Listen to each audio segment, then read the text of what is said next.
Right, isn't that crazy? Somewhere across the world, there are 23 disappointed people right now. God, yes. I'm good at disappointing 23 people. Homebrew D&D campaign. Session 2.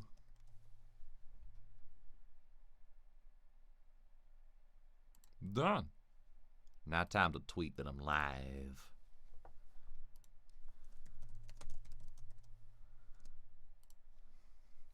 Pee-pee poo-poo.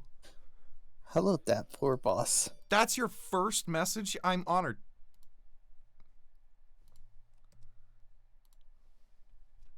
Who just sent me the mobile live dashboard? Manage your channel directly from your phone. How about no?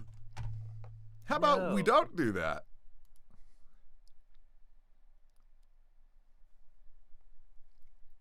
All right, let me first things first. Yes. Is I need to figure about the music. Because I don't know what the good volume's gonna be. Hello, everyone. Hello. Give Big Die.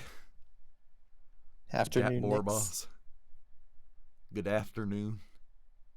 So the music I have here, I don't know how loud it's gonna be, and unfortunately, it's kind of difficult to.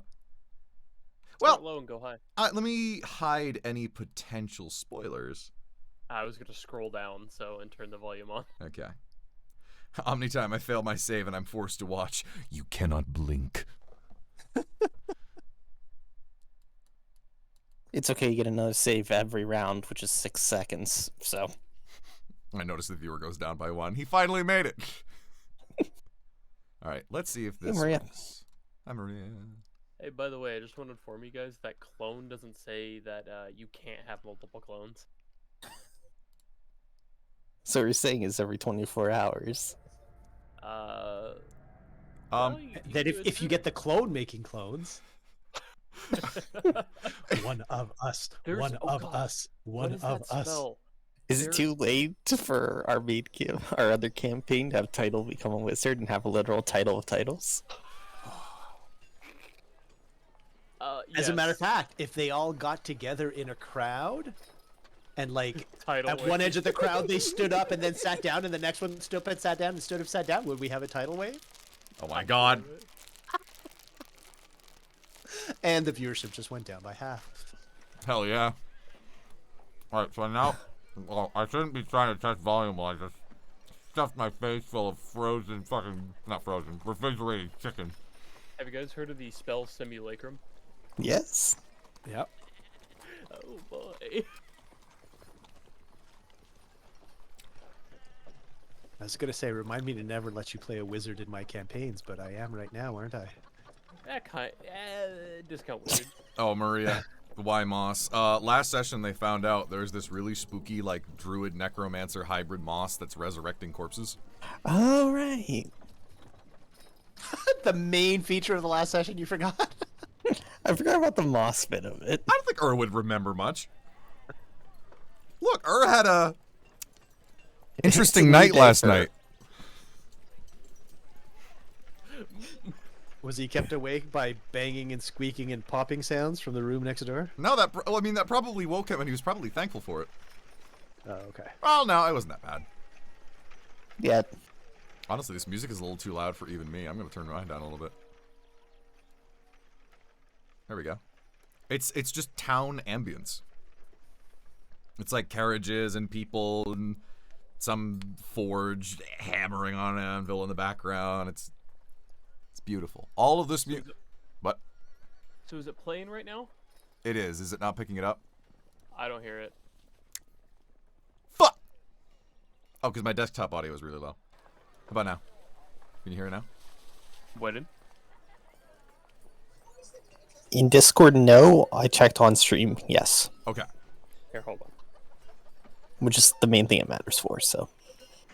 Yeah, you guys will not be able to hear it, unfortunately, so, I mean, feel free to play whatever music you want.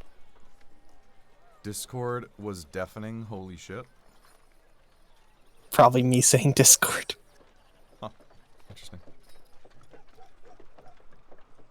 So Well, you know, as usual, Jay is way too loud. yeah, so that actually just jumped up everyone else's volumes. Yeah. Yeah, that's why I usually keep my desktop audio near max, and then adjust accordingly. Okay. I have some volumes here. I wonder if this is pretty good for the moment. I'd be the best god of sound, considering I am tone deaf and have no rhythm. I mean, the background music is supposed to be just that, background, so it's just supposed to be when I'm, like, freaking out, panicking, trying to grab something off the internet. It's not just dead silence.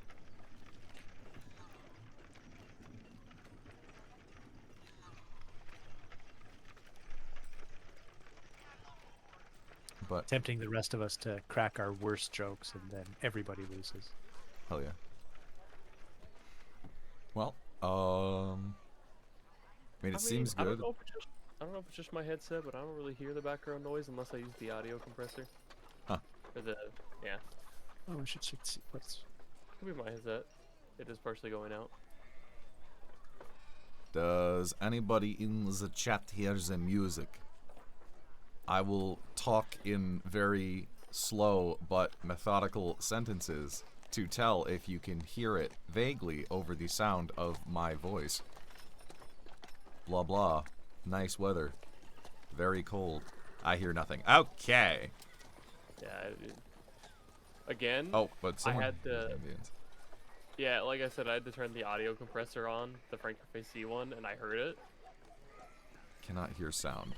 Huh.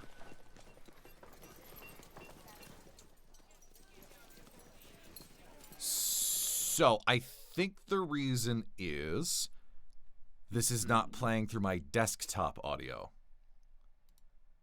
Hold on. I mean, it's still going through. It's just incredibly quiet. Okay. Global settings. Fuck. I don't know how to do this.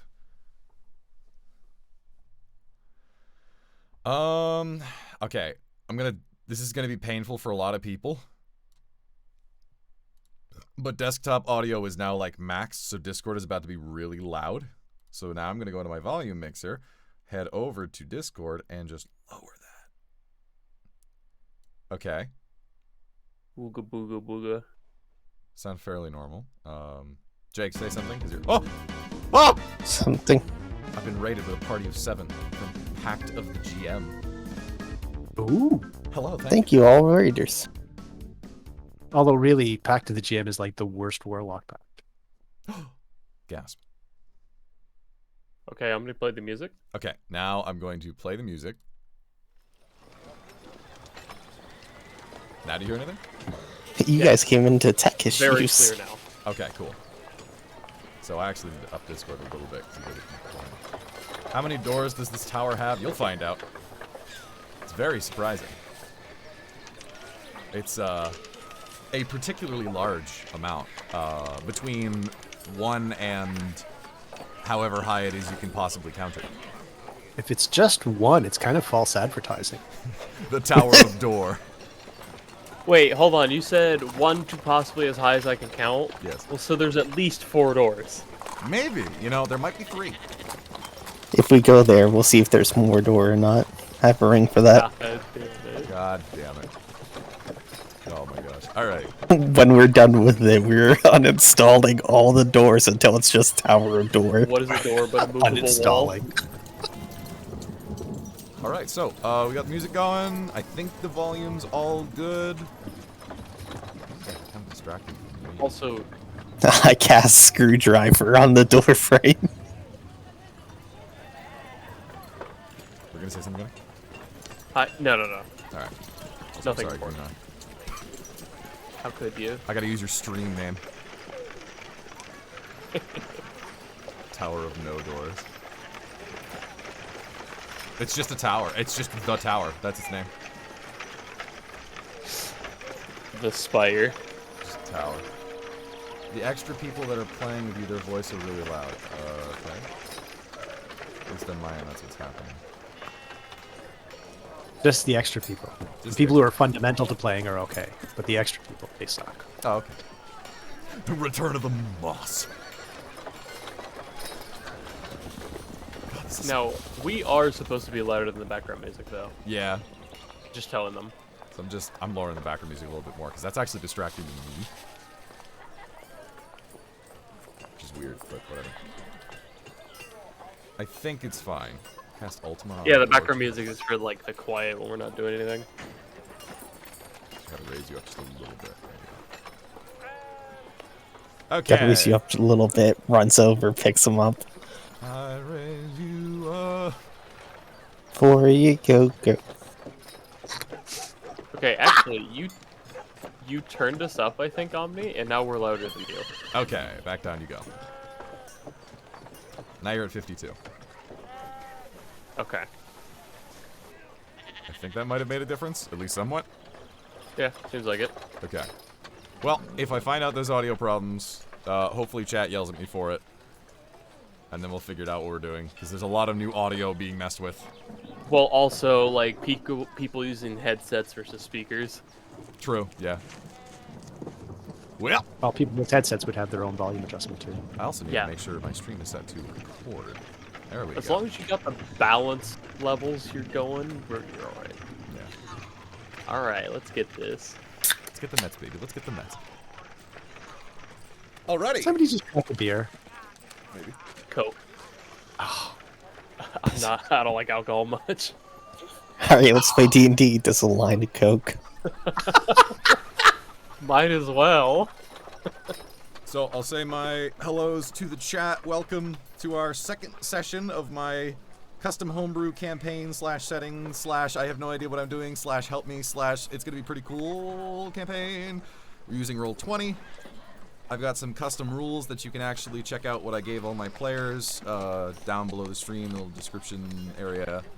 I've got some music playing tonight from Tabletop Audio, which is pretty great. It's going to be played on loop, so that way there's some background ambience. And Gunnar actually helped me get it so when the players talk, their little icons of the character they're playing light up. Example, me lit up. Bam, just like that. So we have little minor upgrades from the previous session. We'll see how this goes. Wow, you really did with a lot with that $2.50 donation you got last time. God, yeah. He got 2 of them, so. That's true. And I didn't even pay Gunnar. Is too loud compared to everything else. Jay, I gotta shut you up. That's fair. Took you 21 years to do so, however long. There we go. I lowered you like 30. Do I sound better now, chat? I know Ricardo sounded for the most part fine. Of course he did. Although they would know me as Jane. Yeah, Jane. Jane. Do you have a diary? No, but I think I'm just going to be doing it by sending letters to the people I know. That's good. Says it's way Okay, better. way Alright, better. Cool. Diary Thanks. of Jane Larn. Does kind of roll off, doesn't it? God, it does. Coming this summer. The Diary of Jane Larn. This summer. I met 2 weird assholes today. It's like the end of summer right now, actually. It's currently... Yeah, well, we need production time. I need to put together like what the actual months are called in this setting, but for like all purposes, it's just August 13th. Well, technically the night of August 12th, right? Yeah, if we're still like in the night before, otherwise we'll start at the morning after you guys like got sleep. Sure. Just so we don't get a sudden jump in stuff, Jane spent a good chunk of the night just barely getting enough sleep, tinkering with magic and mechanical stuff, because being out on that adventure suddenly inspired all sorts of new creations. Oh, I don't know. I heard you ask about what we had done after you left. I don't know if Omni filled you in. I did some minor lead checking, and the mayor would be the one we'd go to about this. Cool. So the mayor is looking to hire us to look into the Get Rich Quick, or we think the mayor is involved with the Get Rich Quick? Presumably, He's where we go for information. yeah, he is the one who put out like was having this problem, asked about it, and then presumably actually directly gave the guild The job. the missive, like, hey, help. Cool.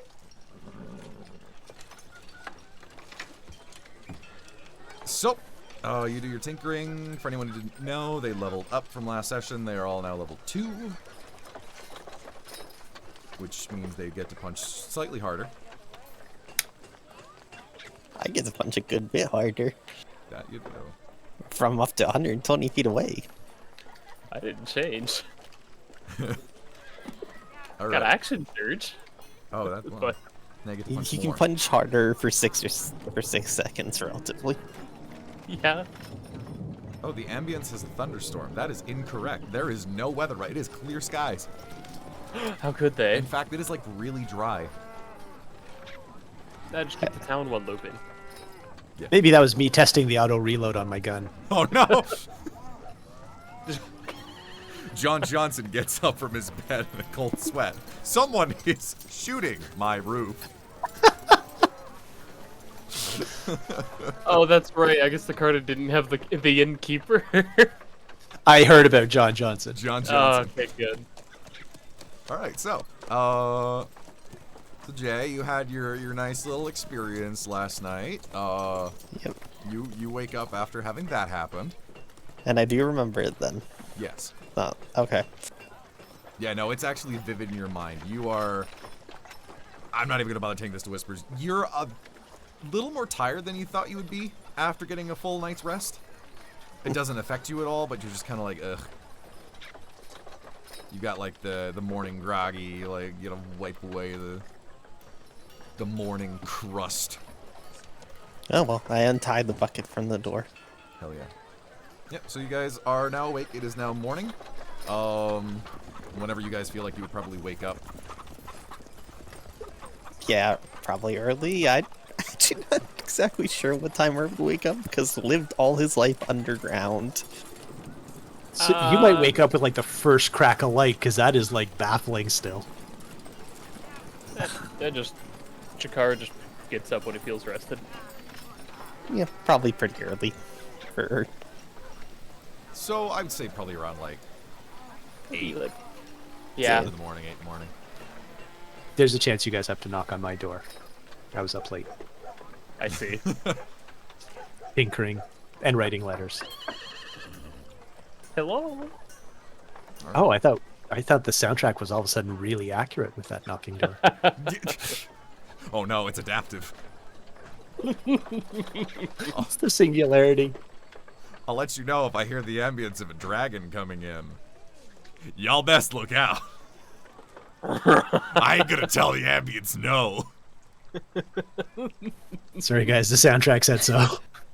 That's just Irv cosplaying. I start hearing in the background, they're being raided by clowns! The circus is in town. But I'm right here. So, yep, morning. Jane I put the potentially bucket not back awake. in.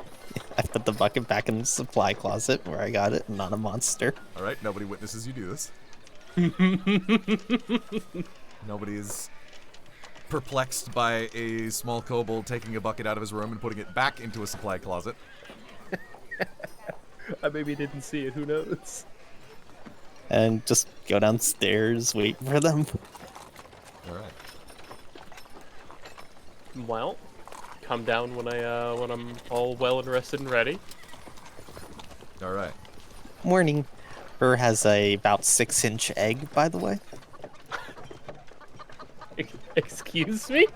I look for a Hers is- moment pondering if that's breakfast or parenthood. Which, it's 6 inches, but hers 2 feet tall, so it's like the size of his torso, and he's just holding it in his lap. Where'd you get that egg? Oh, my master gave it to me.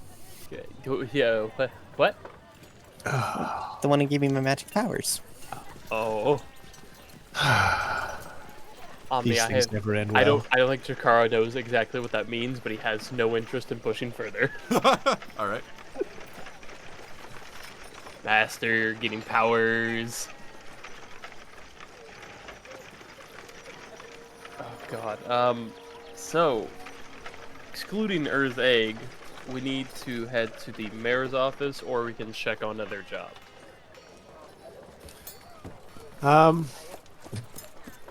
I guess if we've agreed to exclude Ur's egg, given to him by a mysterious master who gave him magical powers, that's not ominous. I don't Ur know. I'm doesn't not think- addressing it. Ur doesn't think it's ominous.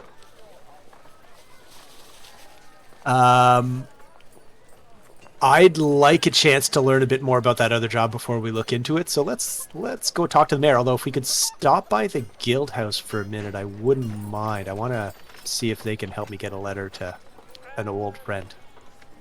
Okay. Alrighty. Omni, where's the mayor's house? The mayor's place is this big old building right here. I knew it. You see my yeah. Yeah. Yeah. So it's yeah. not- From what you've discerned, that is both the mayor's office, place where he stays, and also like the guards barracks. It's like an all-in-one. Huh. I see. So yeah, we can just go straight to the Adventurers Guild and then go back down to the mayor's house. Right. Okay. So, head down. You put the keys back on the table. Mm-hmm. There doesn't seem to be any John Johnson. That's fine. All right. Sounds like a John Johnson problem. Yeah. It's his brother Jack. Jack Jack Jackson. Jackson. Well, that would be his brother now, would it? Oh, true. Well, marriage. Yeah, maybe he chose to True. leave his name behind. Maybe he's fond of being a part of the Johnson family. I have some serious family issues. Boy, don't we all. Have you met my wife, Kate daughter? Oh, she's from Iceland. All right, so then wander on, mosey on over to Adventurers Guild, head on in. Yep. Yep. Alrighty. Getting ready for when the background music starts playing, predicting Skyrim battle music. You enter in, never should have come here. Let me guess, someone stole your egg. Alright, so we jump in here. Mm-hmm. I'm gonna play like some nice like in music, because I didn't actually put that on my exactly. The hearth and I'm gonna see how this sounds. It's just people talking. Ooh, ooh, ooh, you got a little instrument going on there. Beautiful, alright. Set that. Just hear someone get stabbed and scream.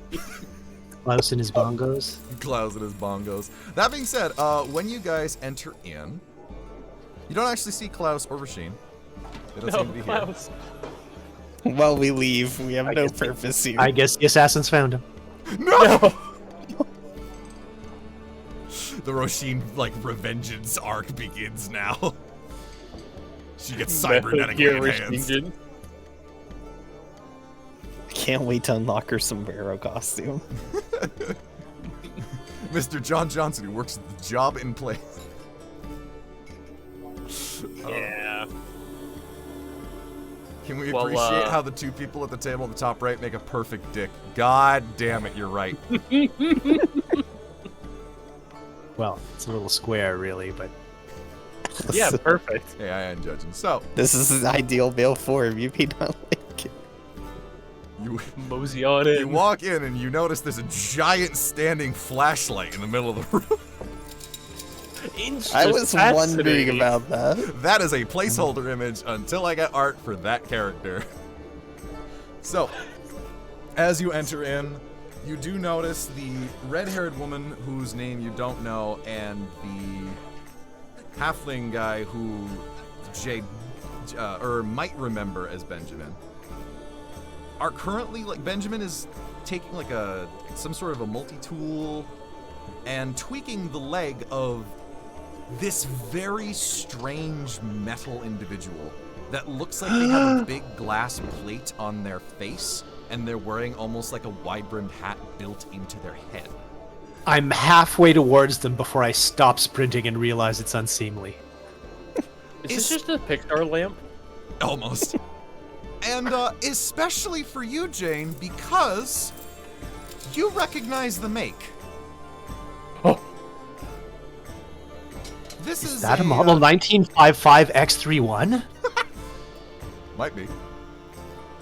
But you've seen these on certain expeditions to lower locations. All right.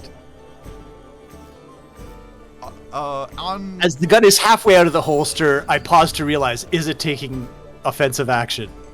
And then gradually put the gun back in the holster. As you walk up, actually, it does turn to look at you. It kind of tilts its head sideways for a moment, makes a series of clicking and whirring noises as it raises a hand in greeting. And off pistol. Walk And up, I walk wave. behind you here. And I keep approaching. May I? Okay, so Benjamin. Oh, hello there, friends. I see you've met our friend Clicker. Clicker. Okay. Clicker continues to just kind of stare every now and again, like there's like a couple little clicking noises. The light coming out of the glass plate flicks on and off. One thing you notice, Jane, is Yes. while it is one you recognize, it seems to be composed of not all the same parts. Oh. Kind of vaguely Frankenstein It's been repaired? together. Yeah. Did you help reassemble Clicker? I asked Benjamin. Oh, actually, no. You see, I found Clicker during one of my little adventures. I nod knowingly. It was a crazy time, I'll tell you. I was heading down to one of those, you know them by chance, the cities of the lost. Mm-hmm. Well, I was going down there one day and loose flooring. Found my legs up in the air, going down about 50 feet. Oof. Landed on my head. Woke up 8 hours later to a bright light in my face. Clicker? I take it? Clicker turns, nods, more clicking noises. I found them down there, or rather, they found me. Helped me back out of there and seemed to want to leave themselves. So you helped him out? I did. Interesting. And Go ahead. and he chose to, nodding towards Clicker, he chose to stay with you? That they did. Seems they're rather fond of the adventure in life. Want to get out of there for reasons. I keep asking them, but they're apparently a little nervous about talking about it. Clicker lowers their head vaguely.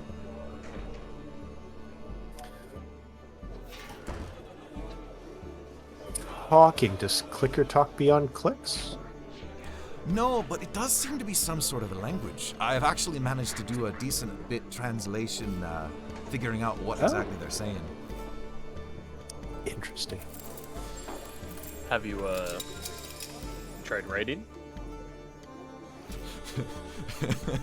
Do you have any? Clicker looks at you, Chikara, makes a few noises, tilts their head. Benjamin looks over to you. Do you have any writing utensils by chance, or a piece of paper? I pull out one of the shitty maps and flip it over. All right. I think I have a pin in here somewhere. I'm gonna be right back. Sure. Feel free to Okay. continue. Then yeah, here. Clicker takes it, looks at it for a moment, with some mechanical noises, rotates their hand, grabs the pen, starts writing, and then turns it to so you can see it, and it's a series of dots and lines. Out of character, I'm pretty sure I understand. In character, no clue. No, Clicker, I think they meant in common. Clicker makes some confusing whirring sounds. Well, they're working on Do the it, at dots least. and lines look at all familiar? No. Okay. You've not seen anything. More specifically, too, any of these models you've seen active have not made any attempts to communicate like this. No. The only active ones I've seen have been hostile ones, haven't they? That is correct. Would now I don't know. I guess living near the sea, would have I come across anything like this, Omni? No, you have seen something similar. You have seen Warforged before. Okay. This does not look like any Warforged you've ever seen. Okay. This is a very strange one, if anything. It's a very odd model. Okay. Well, I take my pen and map. The red-haired woman speaks up with a voice that I'm gonna try to... I think they're both, like, Scottish. I think Benjamin and Scottish. She speaks up. And they're actually a really strong spellcaster.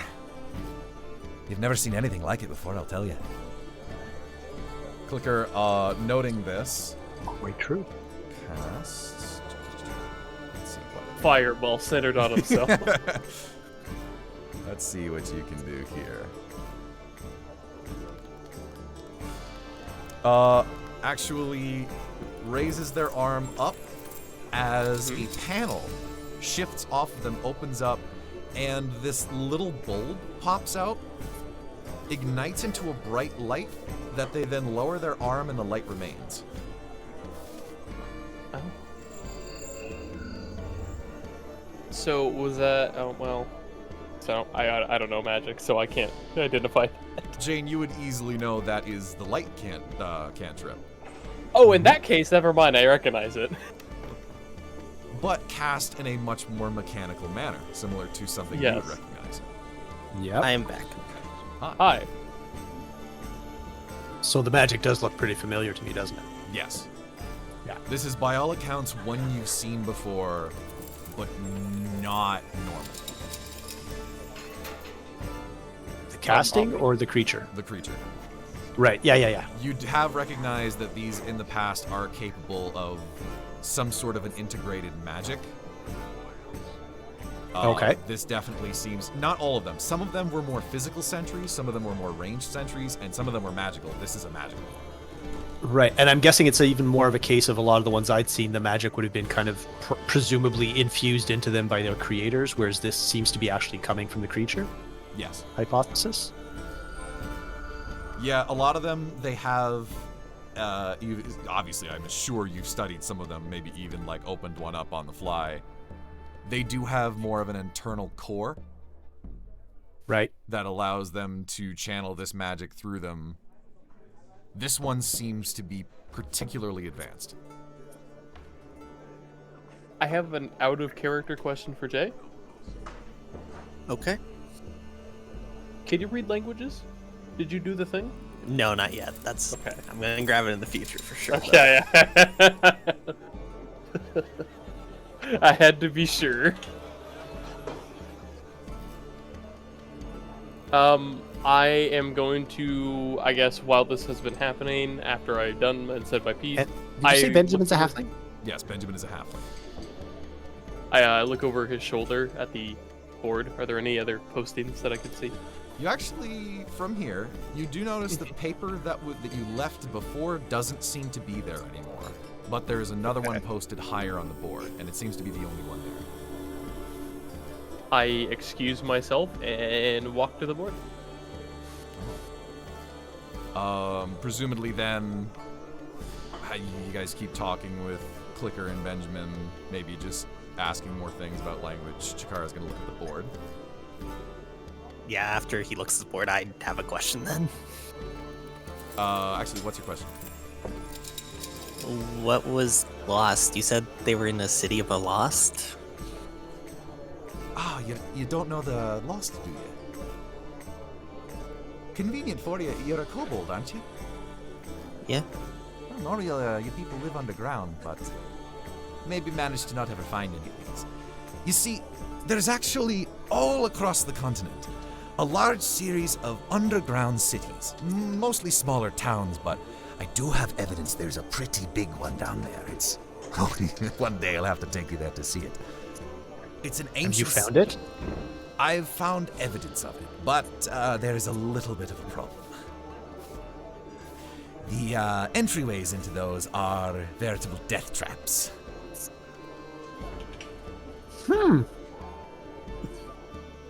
Naturally, at some point, I do actually want to go and try to get into one of those, But I'll need a decent crew of people who will be ready to back me up in case anything decides to detach itself from the wall and try to vaporize me again. It is a tough thing to learn from, isn't it? He takes off his hat, wipes his brow. But little one, I don't know why I called you little one, he's barely a foot above you. The city, halfling? Yeah. I'm pretty sure he's shorter than I am since I'm 5'7". He was referring to Oh, He's telling about the city. He so rarely gets to call people little one. He's That's taking true. a chance. that's right. You see, the cities of the lost are an ancient civilization of people that we really don't know much about. We've had some magical dating trying to figure out how exactly old they are, but we've not been able to seem to get past about 9,000 years. Presumably they're very old, but strangely, they seem even more technologically advanced than we are now.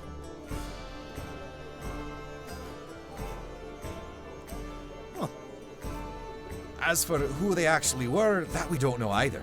There's obviously evidence that someone back then created this entire underground city, but we don't know who, what they were, because all the writings are gone. Any writings, any evidence of their blueprints, anything they built, it just seems to have vanished. Well, they were definitely smart enough to leave traps. So whatever's in there, they don't want people to find out. A grin comes across his face, and that's exactly what I want to find. Clicker makes a series of more clicking and whirring noises. Yes, I know, we'll be careful of your friends down there. Or, I don't know why I call them your friends. They don't like you much either. Clicker kind of like puts a hand at the back of their head, kind of looking down to the floor.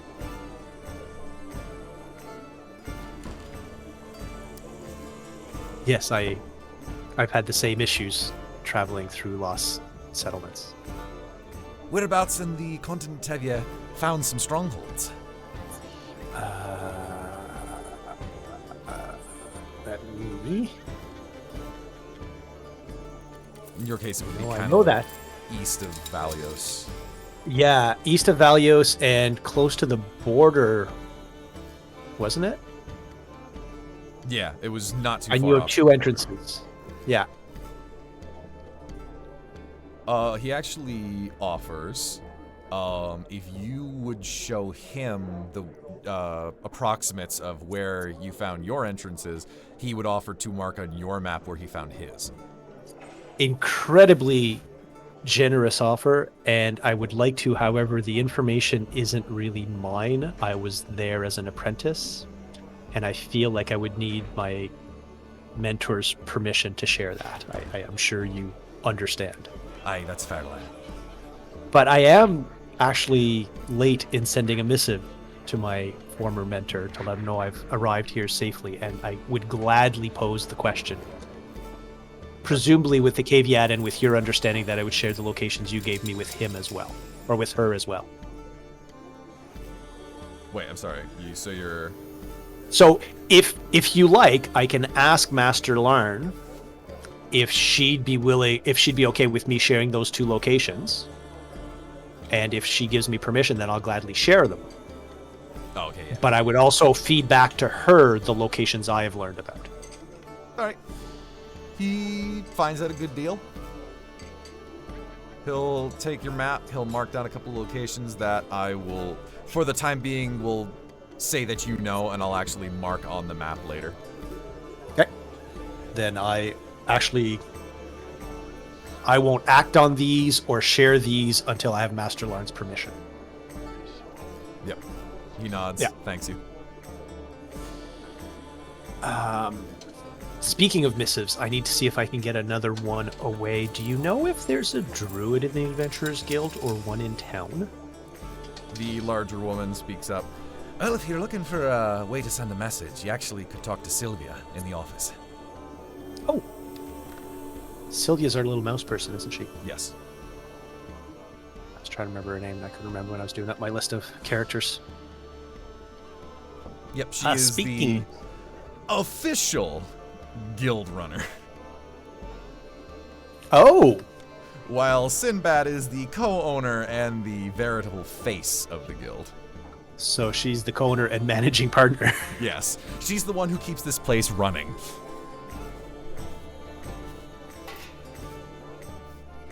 Speaking of important people in the guild, how's Eustace Jr. doing? He has actually moved to a different window. Both shoes still stuck to the very top of him, and he appears to be thriving. Good. All right, we'll jump over quick to Chikara, looking at the board. All right.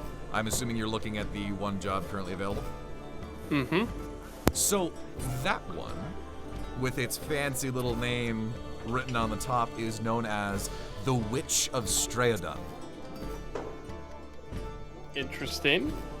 It is a job actually presented from the capital kingdom itself, Straedan Kingdom itself, from the Queen, from Queen Aurum, that her guards have been receiving frequent notices of people hearing explosions out in the outskirts, crazed cackling in the earlier evenings, and people like just trying to kind of like walk around the city are getting terrified. They are crying out and saying they believe that a witch is causing havoc and mayhem and scaring the shit out of people, and she wants it addressed.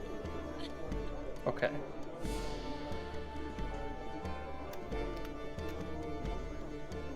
While you do your message, Knocks on Groceries have witch arrived? door. Yes, we got a noise complaint.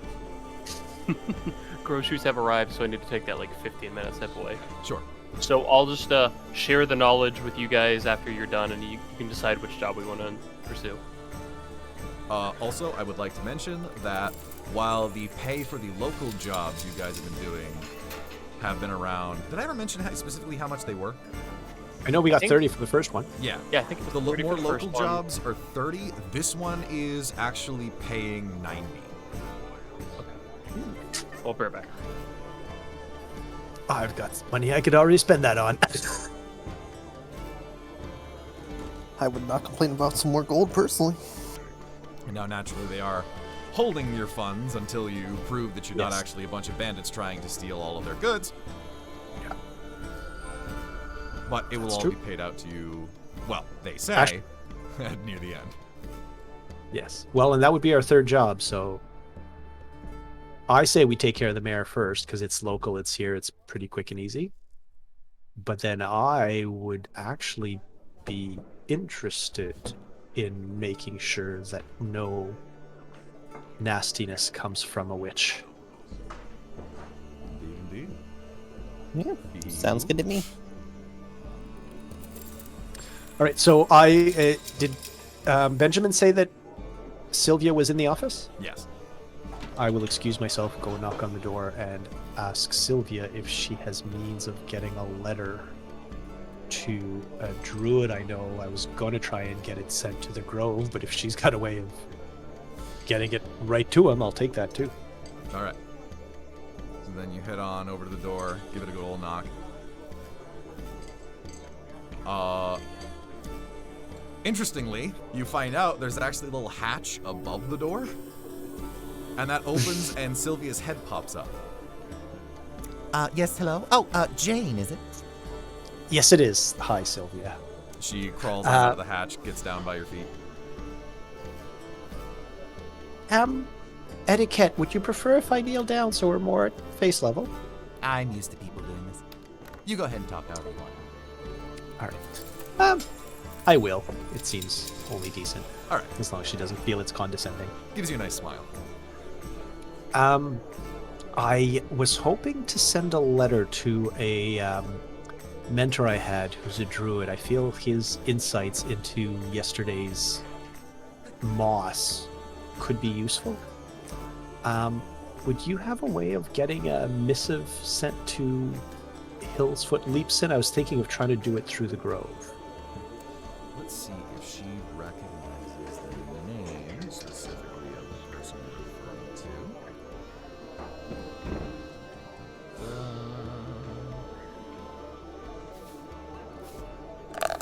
I still have the dice to be rolled. Yeah, I mean, she- you're practically cousins. You're both rodents. I did not say that. You may be more right than you realize. Oh, he's a druid from the Circle Grove, isn't he? Yes. Oh, well, I can absolutely send a letter. In fact, Sinbad was just putting together a letter to Oswald, hoping that he would pay a visit sometime soon. Oh, I believe I met Oswald. That's right. Weren't you sent here on recommendation from him? Yes. Oh, excellent, excellent. Well, do you have the letter in question? I pull it out. All right. And out of character, if any of the audience wants to see it, let Omni know through chat, and he's got the text. He can share it. Oh, yeah. I'll find a way to put that somewhere. I'll figure it out. And if nobody cares, then don't worry about it. Yeah. Might have to do that after the session. Send this mail to 7 of your closest friends. Or terrible things will happen. Hell 375 says I care. Well, I'll definitely make sure I post that then. Maybe Twitter. Yeah. So, do you hand her the letter then? Yep. To her, it's like a scroll. She picks it up. She makes like a little flicking motion with her tail, and all of a sudden, from out of the stairwell, a very small mouse, like smaller than her, like a normal sized mouse, actually runs on over. She takes a little rope from out of her pocket, ties it around your letter, and ties it around the mouse. Nice. As she then gives another little tail flick and it heads off. I know that's probably a little strange, but they are trained, and they know exactly how to get to the grove the fastest way. I spent a couple of years with Hillsfoot. I assume this isn't very strange to you then. No, it's As you remember fond memories of Hillfoot asking rabbits to go get groceries for him, only to have eaten half of them on the way back.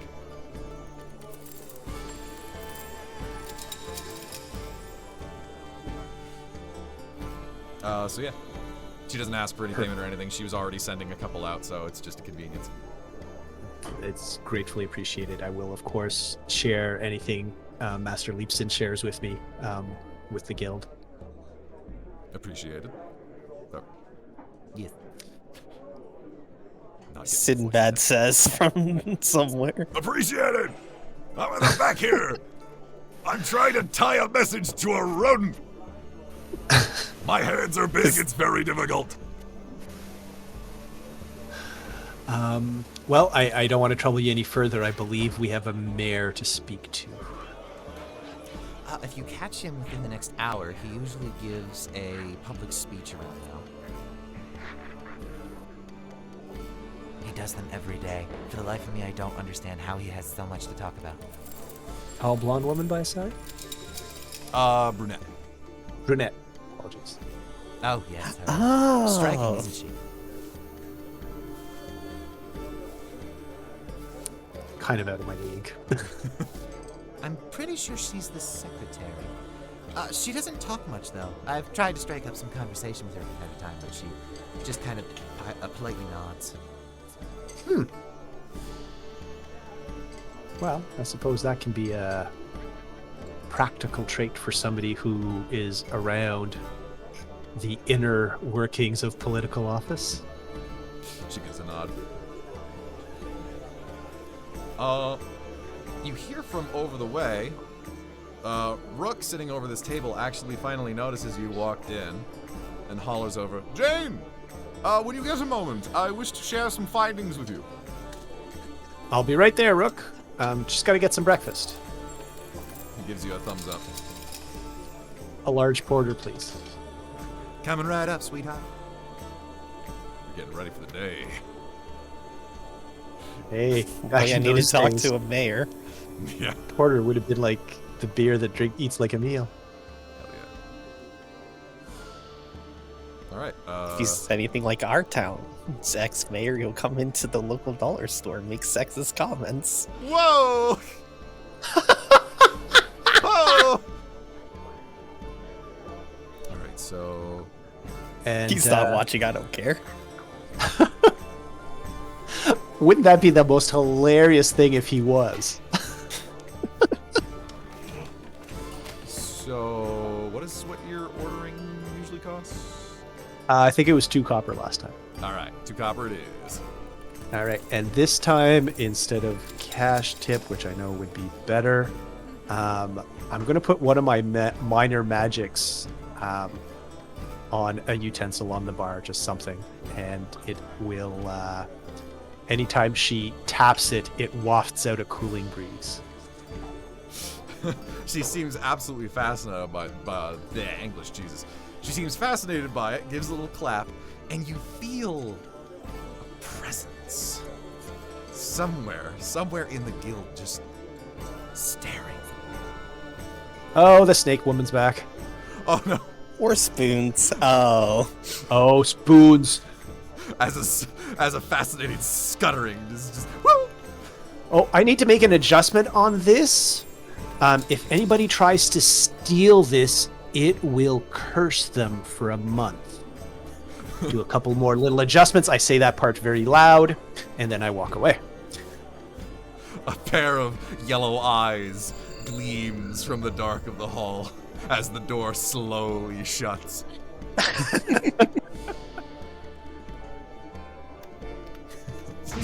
It's Spoons!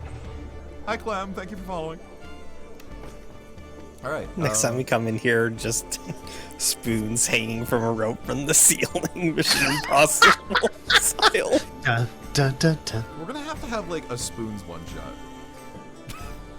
Just the backstory of Spoons. Just gonna know what happened. Although, who knows. All right. Yeah, you can't let us play as level 25s. Are you kidding? He's 30. He's gone hand to hand with a fucking gold dragon. Blindfolded. Well, I'd want the dragon blindfolded too if I was going to go hand to hand with it. Alright, so you head on over to Rook's Table. Yep. Heads on Take a over. long pull in my quarter.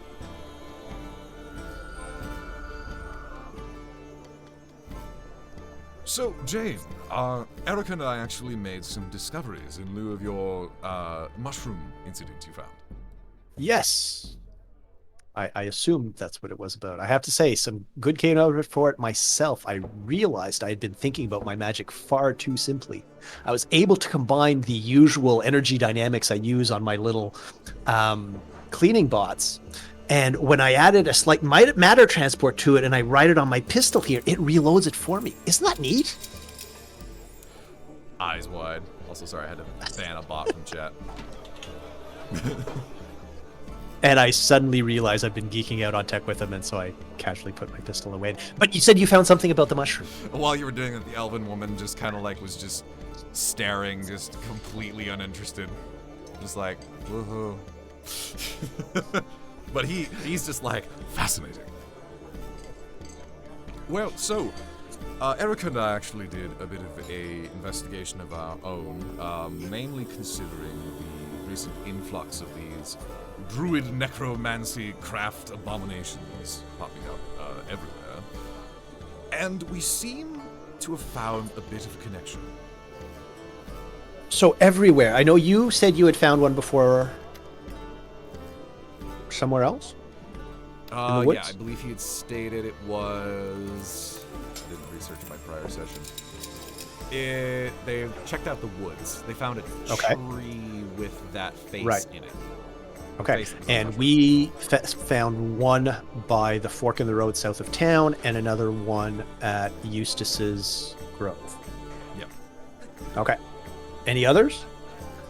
Well, not exactly any others, but what we did discover was I don't know if you heard about it, but a few weeks ago, a caravan traveling from Valios to this town, actually, was intercepted and its contents were stolen. Yes. Some books went missing, didn't they? Well, yes, and some of them were rather peculiar books. He looks over to Erica. Erica speaks up. Yes, in fact, one of them happened to be a tome of necromancy. That can't have been public knowledge. Well, normally, as you know, necromancy, the practice of it is banned in all city-states. But the study of it is actually not. You see, they claim the more people know, the more they'll be aware to say something's wrong. Let the guards know, let everyone know, blah, blah, blah. All that, bullshit. Okay. But that book was stolen. Some of the other lesser volumes, various fiction novels and such. As he says lesser volumes, you see Erica just kind of like frown. Regardless, it seems that was one of the key items that was taken. Oh, yes. Now, And the caravan was hit north of here. yes, it was hit north. But On closer- the main road from Valios to Yeah. the Kingdom of Strata. Yeah. All right. So whoever stole it there then traveled south to this area. Or their work is spreading, which would be alarming. Well, speaking of the work being spreading, we did actually come across a rather interesting sight. When you mentioned to me where you had the encounters prior, we actually traveled down there as you had said there was a reanimated wolf. Mm-hmm. Well, we checked the other corpses. You see, we'd thought if whatever happened to the one caused it to reanimate surely might have happened to the others. And we did a small investigation, and strangely, there appears to be some moss on the other bodies, but not enough to have caused any form of a reaction. It seems to require some sort of large quantity, but the question is what exactly creates it. Now, I have a theory, of course. You mentioned when you were in the Pine Yard, there was a mist carrying through, and it cleared once you killed the mushroom, yes? Yes, that's right. I'm beginning to think our threat does not exactly lie with the moss, but rather the mist.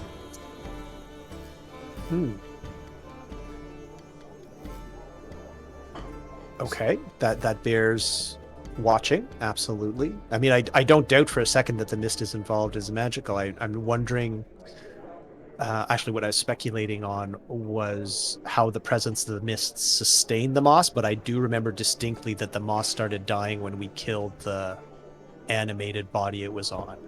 So unfortunately that line of thinking doesn't work out, but definitely we'll have to watch for more to see what else we can see.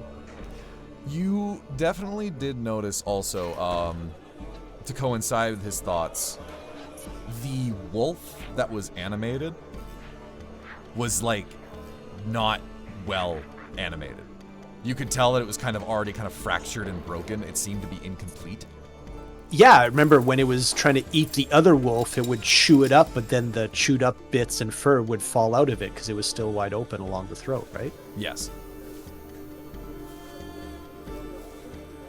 But again, it is, Actually, that's worth sharing, actually, now that I think about it. yeah.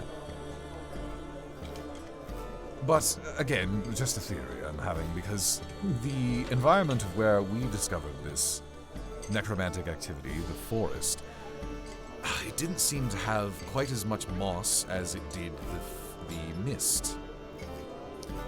Now, the moss was of course still present, but again, once we destroyed this large necromantically animated tree, the mist dissipated again. I'm not sure whether Well- that's a catalyst for this event to begin, or rather just an indicator. I know Eustace had been saying that he'd been getting noise from that grove for what, about a week? That would coincide with how long this individual has had the book. But it's also possible that the magic or whatever the spell or the casting that was there had a chance to grow stronger, whereas perhaps you encountered a fresher casting or an older casting that he hadn't mastered the magic yet. Hans, you're right. I might be getting better at this.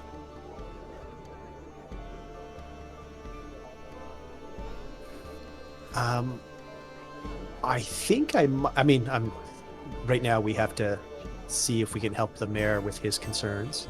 But I'm thinking I might want to actually up my supply of containers. Perhaps it would be interesting if either of us gets a chance to try and capture some of the mist in a bottle. Genius idea. Absolutely genius. Surely I have some sort of jealousy. Erica, do you per chance have anything? She reluctantly pulls up just like a container with some samples of flowers she contained. Do I have to get rid of this? Is there an alchemist in town? Oh, yes. Over by the general store. It is actually a combination general store and herbalist. Excellent. I suspect he would have some jars and vials and containers we could get so that Erica can preserve her flowers. She has a very, very slight, like, smirk.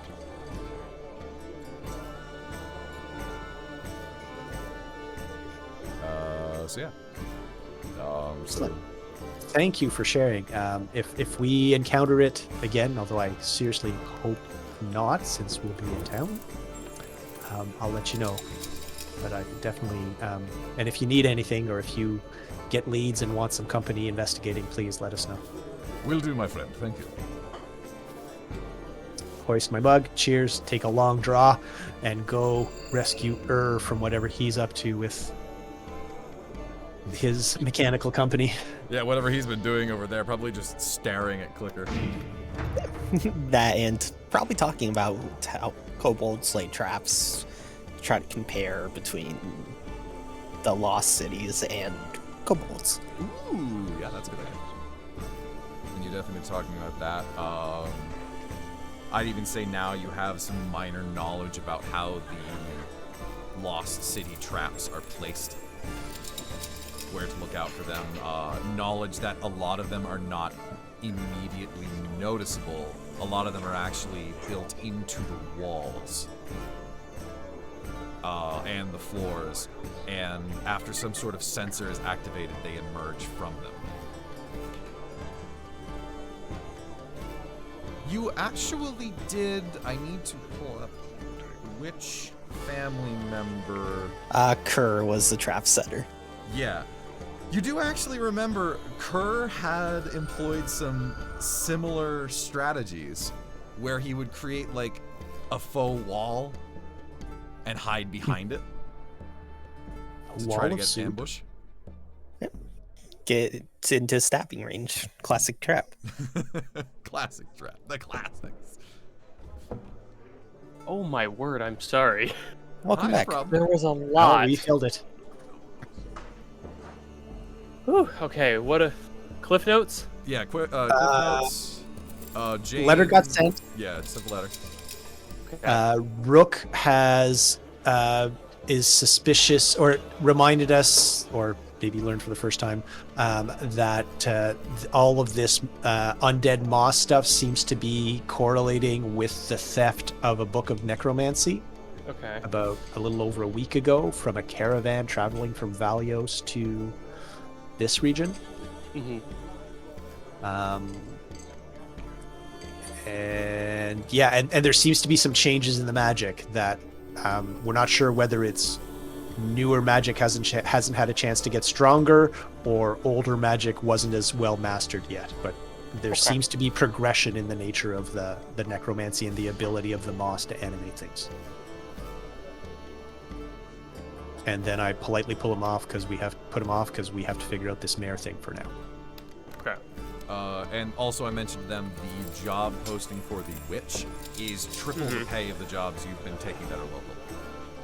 I did hear that before I shipped away. Okay. Which is tempting, but I figure since the mayor's right in town, maybe we look into that first. And also a bot coughed in chat, so Omni shot him. Oh yeah, there was a bot that was asking, want to get more followers? So I just bang! I see. Yeah. You Bugs Bunnied him. Yeah, I did. Alright, so you guys, if there's anything else you want to do here, if not, you can head on out back into town. Yep, let's. Yeah. The mayor's going to be talking in about a half hour now, isn't he? Yep. Let's head over. Alright. You head back out into the town, of which which I am now going to change the ambiance to medieval town. And as we start walking, I was thinking more about the get rich quick trap last night. Either they'd be really bad at making traps, or this trap, because it's easy to see through. You don't make a trap that's easy to see through. What's the get rich quick trap? The thing the mayor wants us to handle. Yeah. There, apparently some people have put some signs or something of, hey, get rich quick here, but that's obviously a trap. No one would fall for that. You underestimate how much people want that gold stuff you're holding on to. Small aside, Cherney drew spoons. You said it's okay to use this as a picture if we wanted to on them. I need to see this I love immediately. him. It's put it in. Oh, it's spoons! Holy shit. Look at it. But you There get it trained is. from two. You get trained practically from a hatchling to spot traps. How do you get around your dens otherwise? I suspect, and I mean, we'll have to figure out more from the mayor, that this is more of a con than a physical trap. So, like I said, that gold stuff is mighty valuable. People will treasure it and prize it over weapons, over food, over fresh water. Yeah, And sorry. yeah. And so it's not so much bait as the promise of making money will make people spend money. So what's the thing you most want? I'm not sure anymore. Okay.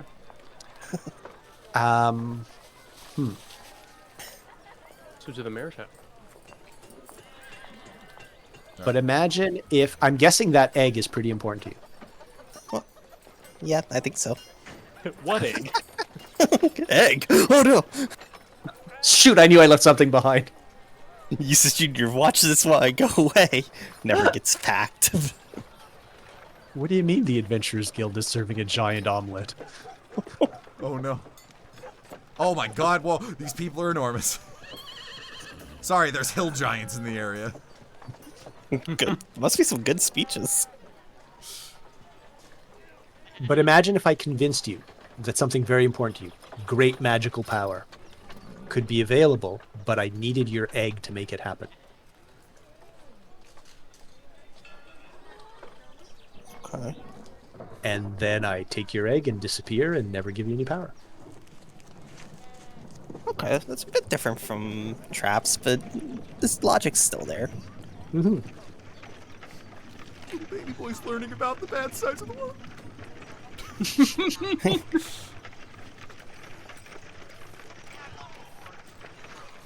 So, as you guys approach the mayor's office slash guards barracks, you see the rather portly man and the tall elven secretary as he's hollering out to the crowd, trying to, doing his mayorly best.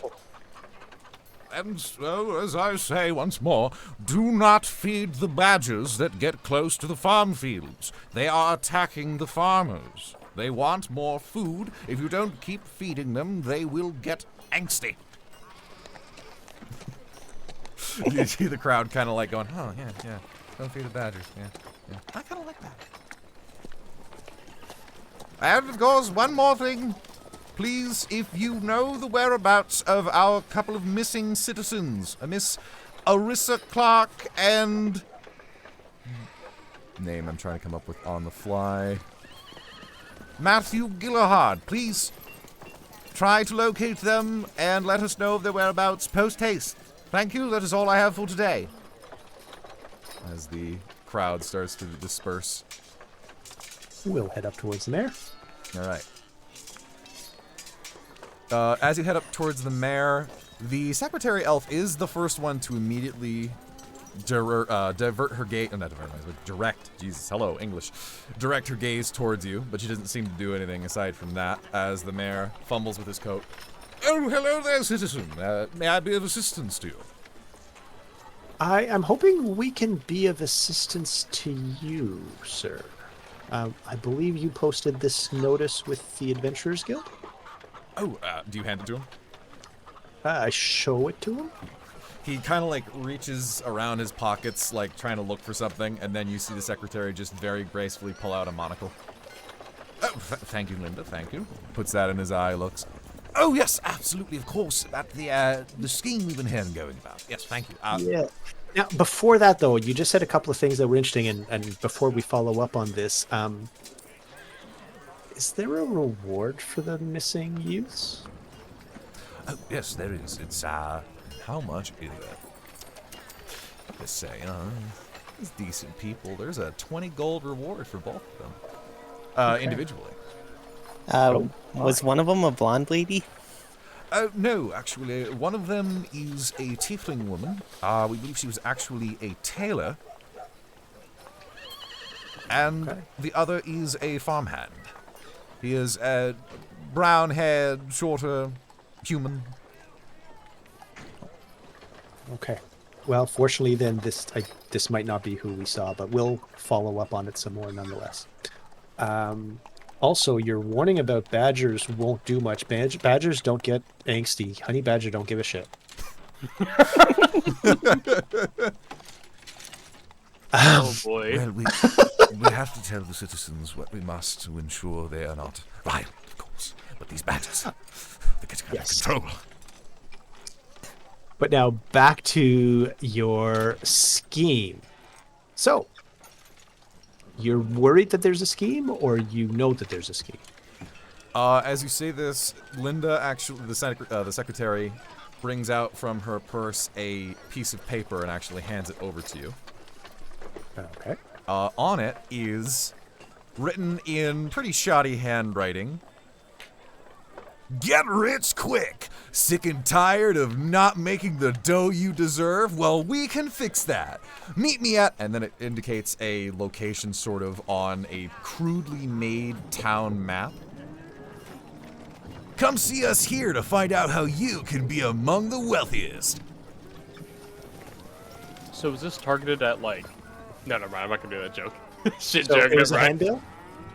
Is what? Like a little, it was a flyer? Yeah, it's Something that was basically like a getting handed out flyer. to people?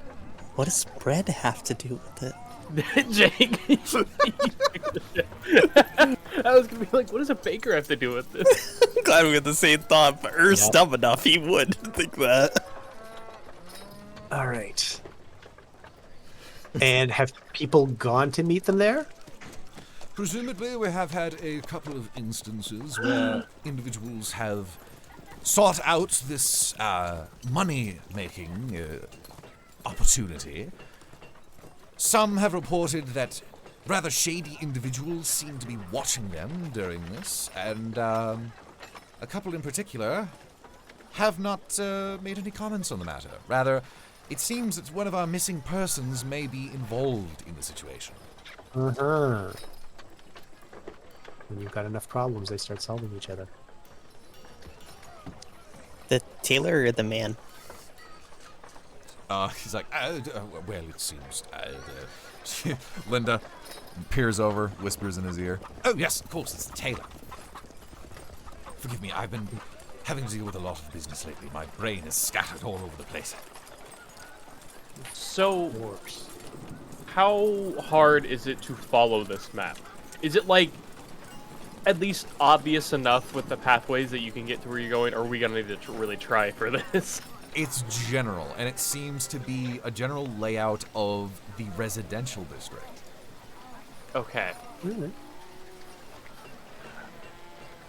Then, yeah. Unless you have more information you need from the mayor, I think we're okay to go. Hang on. Okay. Just a split second here. Oh, good. Just a minute, Mr. Mayor. I want to make sure I remember this correctly, and I flip one of my lenses down off my helmet. Oh, wrong one. Flip that up. Bring another one down. Another guidance cast. Okay. It's the wrong thing. Oh, not a big change. But nonetheless, just yeah, I'm looking like I'm trying to set the scene in memory to remember everything and whatnot. But actually, what I'm doing is doing a bit of insight to see if either the mayor or the secretary seem to be hiding something, or I don't know. Never mind. They're Well, telling the truth. I can tell you this: the mayor looks like he hasn't slept in a while. Looks Okay. like something's happened, and the secretary is very much at attention, kind of like watching his mannerisms. Mm-hmm. Does the mayor have an egg? He is an egg. He's a Can't wait to see what big he egg. hatches into. Big egg. Let me zoom in on that, Oh, no. that egg of a The man. mayor is Eggman. Yes. Now, if you excuse me, I need to get rid of that damned hedgehog. That's right. He was getting confused. It's not a badger he's worried about. You can't tell the difference. Mayor says to you, so please, if you would investigate what the meaning of this get-rich-quick scheme they're talking about is, make sure it's nothing illegal, and if it is, potentially bring them to justice, them to us or one of the guards we have stationed here. We would be very, very grateful. Theoretically speaking, if one of them were to have been killed in a tussle, would we be held Despite accountable? our best precautions otherwise. Yes. Well, naturally, assuming, of course, you're not going around trying to murder miscreants. If accidents happen, accidents happen.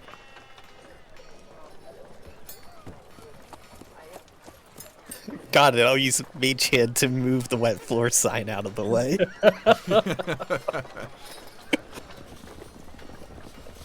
And the citizens who came forward to voice their concerns about this, did any of them indicate a willingness to speak to an investigator about it?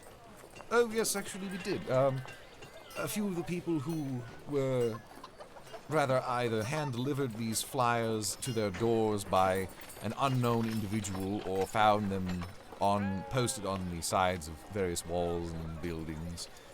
Mm-hmm. Upon investigating these circumstances and then feeling the sense of being watched and potentially delving into something they shouldn't, they actually did inform some guards, and we've had various patrols around the area. Yet they've not come across anything. Somebody who's practiced at not being seen will often not be seen. As you guys are talking, for a very brief moment, you thought you heard someone just kind of like yelling, coming from in like the guards' barracks, almost kind of which are part of the mayor's mansion. Yes, Yeah. like a frantic yelling that just kind of like ends after a few moments. You see the mayor kind of like get shaken for a moment, look over back towards the building as secretary just kind of like pats her hand on him a couple times. Oh, forgive me. That is a individual we apprehended in the outskirts of our town about 5 days ago. Are you perchance familiar with lunacy syndrome? I Well, am not. familiar. I wouldn't exaggerate it, but I dabble in magic and have been warned of the dangers of, oh my gosh, divination. Yes. Yes, well, we've been receiving increasing reports that more individuals than normal are contracting this. I've been on my wit's end trying to track down any instances of these individuals and make sure they don't cause any trouble, and this one was recently apprehended and he hasn't quieted down in quite a few days. He keeps screaming obscenities and catastrophic dialogues. It's got me on edge. Indeed. Armageddon is a terrifying subject, isn't it? Wipes some sweat off his brow. Poor souls. But if you have any other questions, please Our guards are actually informed about the circumstance. You could ask any of them. I will be in my office otherwise if you need anything directly from me. Thank you for your time, Mr. Mayor. He heads back on in.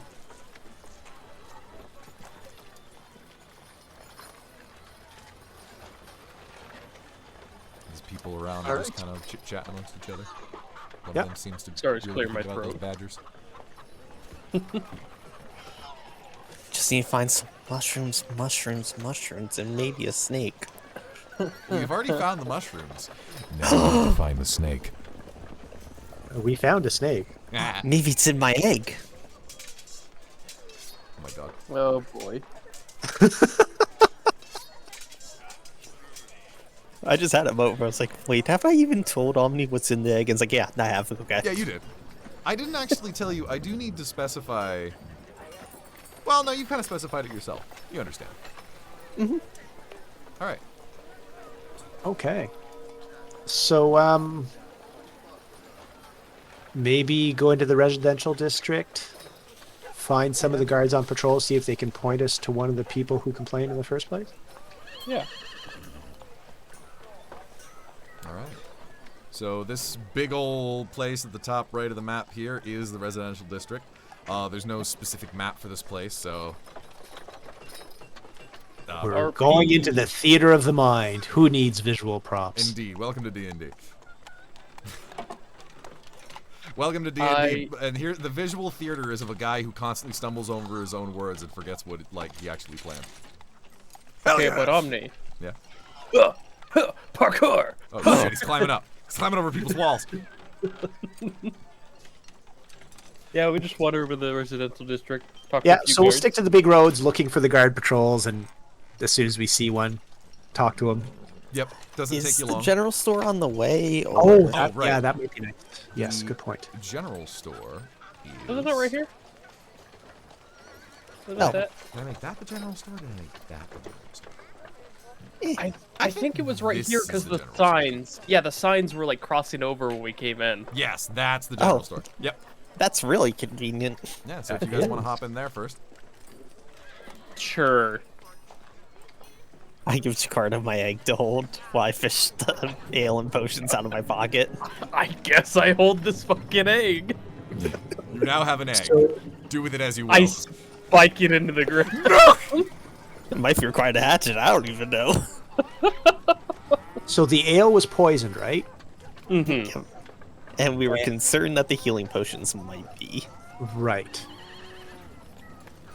Okay. I walk up to the guy to if there's someone at the counter, I assume. Well, as you enter in, Gunshot. the store is like perfectly divided down the middle.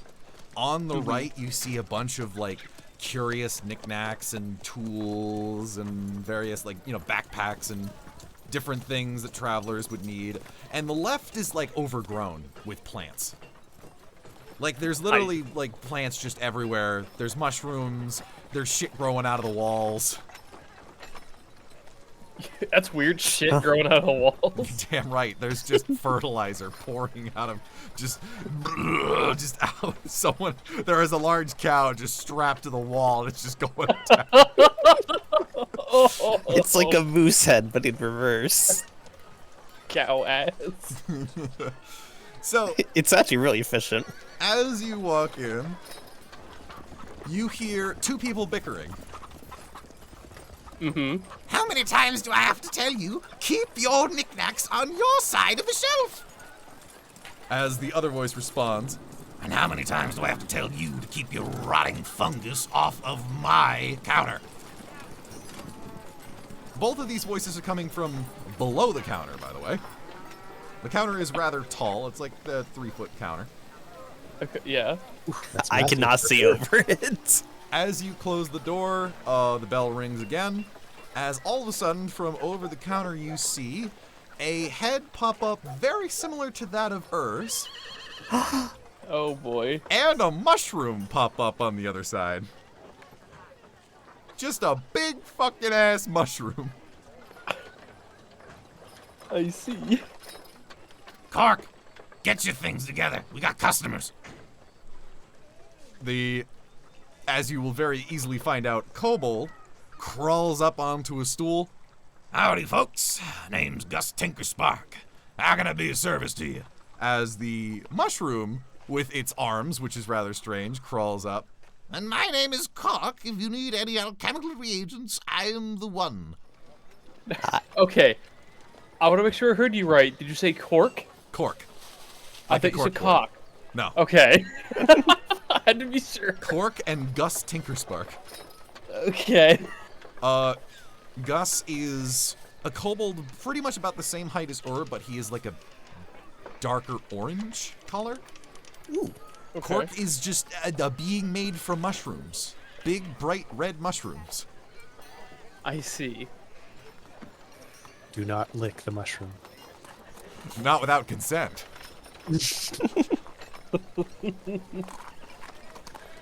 Actually, I needed to buy and ask for alchemical assistance.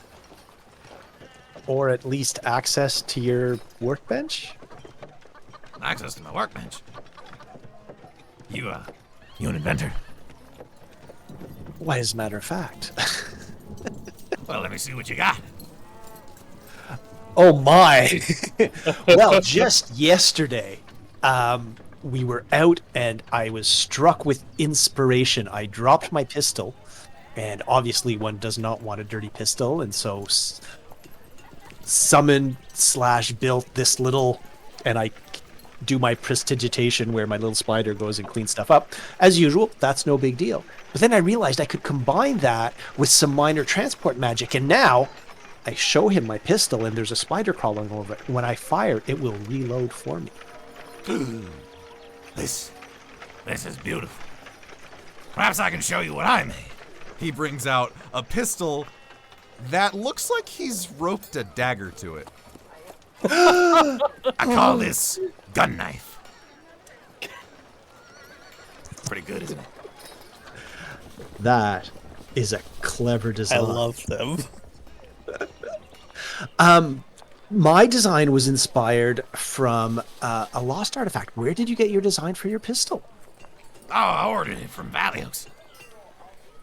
Ah, yes. Did you get the snootiness with it, or were they actually civil to you?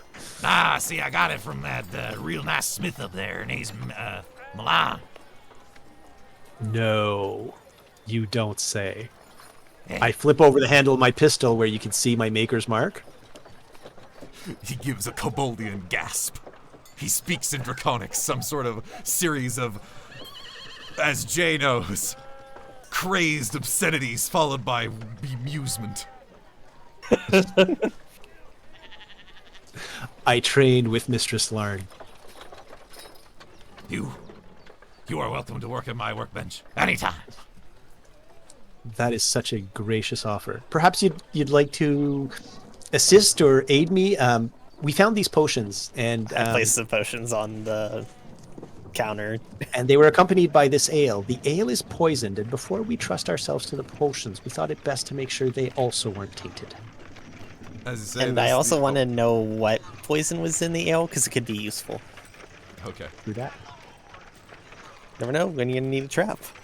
My knowledge of poisons is limited. I may have to defer to your judgment on that. But to know whether or not they're tainted, I believe I should be able to manage the reagent reaction for that. Alrighty. So as you say this, the mushroom goes, well, that's my business. Give me that. Huddles on over. All right, let me take a look at what we got here. They take the cork out. Thank you. Let's see here. Oh. Yeah, that's classic, all right. Yeah, very, very classic. This is tainted with assassin's blood. Excuse me? It's an ingested poison. Very lethal stuff. Oh. Would that be easy to come by here? Well, if you're someone who knows how to make these sort of things, you could potentially put together something. But the ingredients are not exactly very common. Unless you were a druid. If you were a druid, you could potentially... you could potentially harvest the ingredients you would need proper to make assassin's blood. Yes, yes. And there's some more temperate regions further north that would make the proper growing field. Valios? Yes, about midway to Valios. Ba-ba-ba. Very interesting. All right. Well, let's fire up the alembic and gather some appropriate catalysts and try a sample of our 2 healing potions to see if they show any signs of taint. Yep. Cork takes them, gives them a quick little sniff, little shake by what you presume are probably their ears, but it's really hard to tell. Yeah, no. Now this is good stuff. This is your classic healing potion. This'll do you well. Excellent. I erase the question mark after healing potions.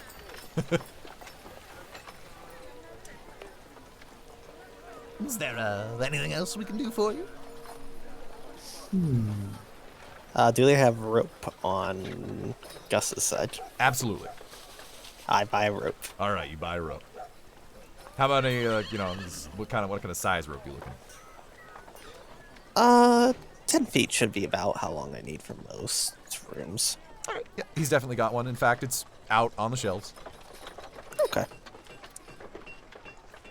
Once we get paid, I'll definitely be coming back for a good traveler's supply of alchemical fundamentals, but I'm afraid that I can't spare the gold for that at this time. However, would you have a miscellany of vials and containers? We seem to be on track to be needing to gather some samples and keeping them isolated.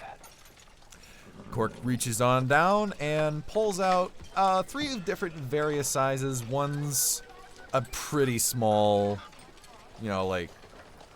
fairly small tube-based vial. One's a decent triangular one, and a jar. Perfect.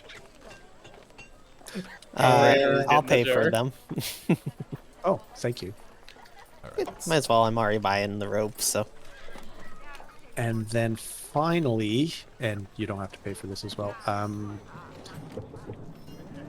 some sheafs of paper, ink, and quill. Yeah, well, I'm not gonna, I'm thinking would they have these? I'm like, why would I deny you? Yes, absolutely. I would assume the general store would have it. Excuse me. They have no reason to be out of stock of things, so yes. All right, perfect. Okay. I'm gonna buy something as well. All right. I'm gonna buy a chain. Ooh, buy some chain. Yeah. It's like a rope, but stronger. Yeah. It's a 10 feet of chain for 5 gold. All right. Buy. Did you know a ladder is 1 silver? And you know what's interesting? Mm-hmm. A bottle and glass is 2 gold. Oof.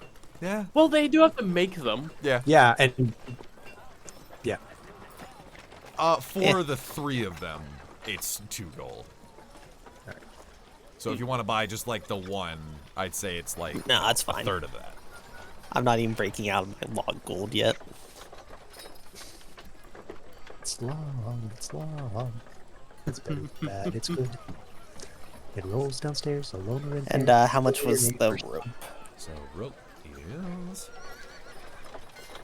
I'm burning this all on the floor. 1. Oh well. Yeah. Well, it's 1 gold for 50 feet of rope. Yeah. So then in that I'll case, take- it'd be if you're buying. I'll take multiple. Okay. I already have a length of rope, by the way. Hey, Omni. It's gonna be a dumb question. Yeah, sledgehammer. Sledgehammer. Yeah. You know what? I'm gonna roll to see if they have a sledgehammer. It is a general use, but a sledgehammer is kind of not a weapon sledgehammer like the utility sledgehammer. Yeah. With a 14, I'm gonna say yes, but it's very tiny. Oh. Sorry, we only stock kobold sizes. I'm usually the one who uses these. A kobold-sized sledgehammer, called a hammer by most people. Called a little baby All right. hammer. On an IKEA hammer. All right, one more question. All right. Do they have crowbars? Do they have a crowbar? Or is it a kobold-sized crowbar too? No, they've got a crowbar. Why not? Okay. You want a Well, crowbar? that'll You look- got a crowbar. All right. I got a chain and crowbar. All Don't right. ask next. why. I can only imagine. Listen, you haven't asked her about the rope, so Hey, you'll return the courtesy. If you're interested, I know I showed you my wonderful gun knife. What about? And he reaches down, brings up this, like, it looks like a block on a stick. I call it cube sword. I was really hoping you were about to say knife gun. Now I know what you're Also- thinking. It probably doesn't look like much, but take a look. As he holds it up, and he just kind of, like, flicks and twists the handle, as all of a sudden this small metal cube just kind of goes tick, tick, tick, tick, tick, tick, like an origami, and actually folds out into a short sword. Very clever. I see. I like this one. The only problem is I need to find a way to install a lock on it because it keeps getting activated in my pants. Well, the self-repair tech I've got on my armor here is working off a similar principle. So you might want to be looking at some trans-dimensional spacing here. Oh no. His kobold eyes have now gone in separate directions. My second infusion I have is the enhanced armor, so I figure I'm going to put it as the armor kind of fixes itself as it gets damaged. Nice. I'll have to look into that dimensional stuff.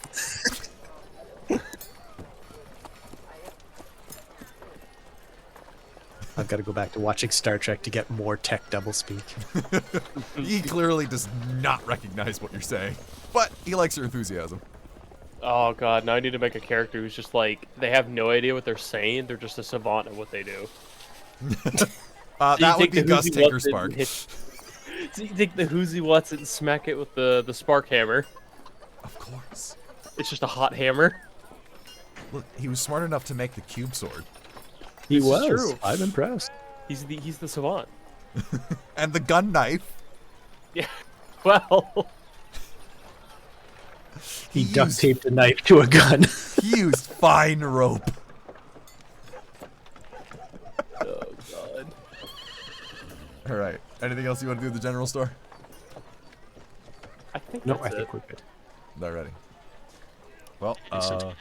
head on over to the residential district then. Yep. Alrighty. I take my egg back. You now still have your egg. Yes. Alrighty. So, you head into the residential district. So you're looking for a guard. Yes. Does not take you long. You are walking along the main corridor, and yeah, just a couple pass by, give you a nod, you stop them. Yep. Presumably, you ask them about, the scheme, whereabouts the On best behalf of the location. mayor, we're looking into this. Yeah, could you maybe introduce us or at least point us to the home of one of the people who complained about this and seemed most willing to speak about it?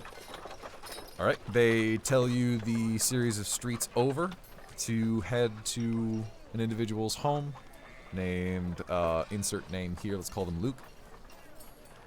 All right. So you head on over to go find this Luke. Yeah, and while we're heading over towards Luke, just kind of, cast an eye about. Are we being watched? All right, give me a perception. Or deception, which is not great, but anyway. No one Good out of enough, the though. ordinary that wouldn't find it strange that your crew is walking through the residential district. Fair, which yeah. Isn't particularly strange because there's definitely a wide variety of people here as well. Most eyes, of course, are still on Chikara. Yeah, I was going to say, we're not exactly a subtle group. And now that, especially Jay, you realize is not the only kobold in town. Also, Awesome. So you are not an uncommon sight. There's dozens of us. We are Legion. So you head on over. You find the house belonging to this Luke. Oh, by the way, I learned I can do something new last night. Oh no. What did you learn, her? This, and I cast Mage Armor. Which sends Warlock. Shadows from the street and the sun being cast from the sun literally coalesce onto on his black robe on all places except for the stars and there. So it still looks like a night sky, but there's actual shadows on his robe. I poke it. Hand goes through and touches his robe. Oh, I see. This is the Pillsbury Doughboy. Don't make me drop my egg, please. Yeah, breaks the egg with the poke because I couldn't see it.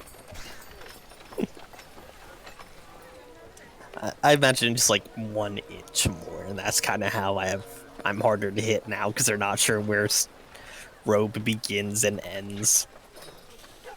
Understandable. Magic. What a wild thing. That's weird. Okay. Yeah, that's Chikara. Magic's a little foreign to him a little bit. I know wizards do a similar trick. I don't know that they just discover it overnight. That's how I learned all my spells. Figured out I can do them. Yes, from your master. Well, he's the one who told me I can do magic now, at least. Nice I to meet. woke up one day and just like, oh boy, can't wait to have my box of eldritch demons. Box is an egg shape. Box may contain spells. You could be the lucky winner. My master gave me this Kinder egg. Hey, those What are could go illegal. wrong with it? Hopefully I don't choke on the prize. I feel like Erwin. Have you ever kissed chaos till you could feel the tentacles tickling your brain?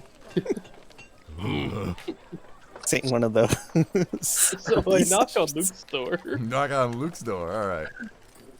Out comes a fairly normal-looking, as far as half I orcs are thought normal. you were gonna say a fat. No, Luke? no, this ain't Tony.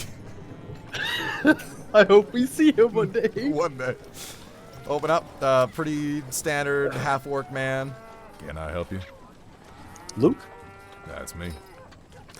The guards suggested we speak to you on behalf of the. I guess the mayor took your concerns seriously, and has asked us to look into this rather suspicious offer of instant wealth. Oh, the scheme, yeah. I got presented one of these flyers. It was actually at the front of my door. See, I actually run a small bakery over in town. And, No, not that. what? No, not that dough. Oh. Well, what dough did they want then? He already has dough. Why would he need more dough? This story is suspicious. Well, you see, times have been a little tough. Not many people buying bread these days. And, well, I had been talking... Whole gluten-free craze. It's really enough to drive a person mad, isn't it? Damn Zoopers. Whatever you call it this world. All this gluten-free nonsense. I'm getting ahead of myself, but... I've been talking with a few of my friends about how I might have to make some budget cuts and figure things out, and word spread a little bit. People started talking about how they thought my bakery was shutting down, which it's not, I assure you it's not. But I guess whoever this person setting up this get-rich method heard wind of me, and, well, I got one of these flyers. And he actually holds up a flyer the same as you have. Oh. Anybody else on the street? Like, has gotten one? No. Oh. I'm looking around. Are there a lot of people around? There's just like a couple people walking at the end of the road, just casual. Okay. Do you want to keep that, or could we have it? No, I don't have any need for it. Here you go. Thanks. I roll it up with the other one and stick it in my pack, but I'll have a look later. And was it delivered, or it was on your door when you came home or when you came out of the house one day? When I came home. Okay. And Did I you- did actually, well, I'll admit I was a little interested. I was curious to see what they would say, but when I went to the location that they had marked on that map, there wasn't actually anybody there. Which I thought was a little strange, but when I went back out of the alleyway, there was another paper lying in wait there. And it had a series of directions and coordinates along with a drawing of it was a large tree. At this point, I got way too suspicious and thought something was up, so I decided not to follow it any further. In fact, I actually got some guards to follow along with me. Same time the next day to that same location, but nothing happened that time. Right. Do you still have the second paper? Yeah, yes, actually, he hands that. Well, no, wait, hold on. I'm being too eager to give you everything. I handed it over to the guards. Of course. Sensible. enough. Thank you. And I know the mayor mentioned that he felt some people since their encounter or since their visit to that location have been feeling watched. Oh, tell me about it. I feel like every time I look, there's someone turning a corner that was eyeing me. Huh.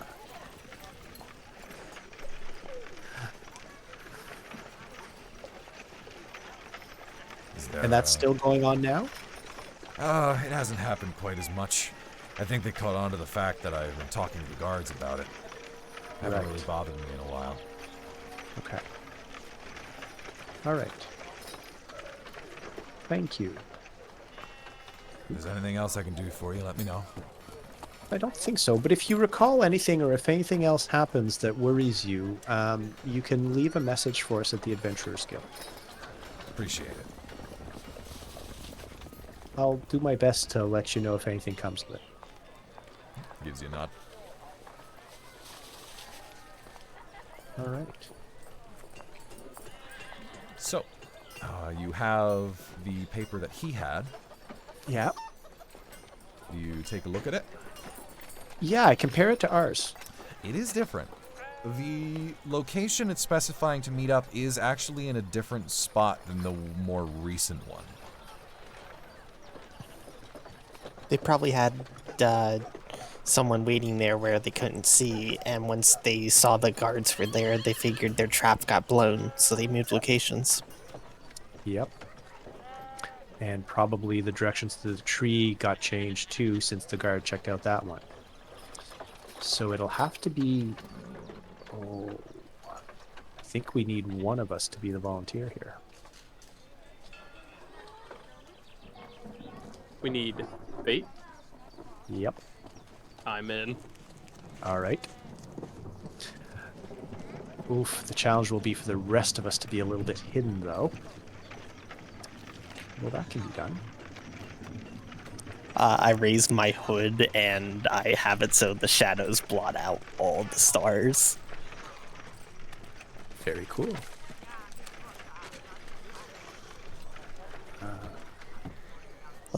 All the stars except the moon, the one over his right chest, and one that's just now... One cluster is just now visible on his back where his hood normally is. It's multicolored threads of seemingly an eyeball in the night sky. Oh, that's not creepy at all.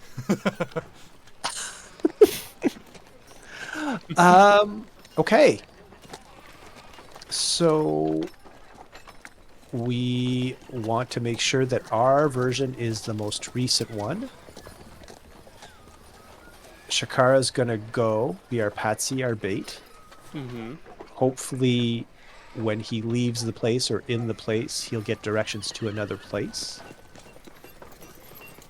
And that's where... Okay.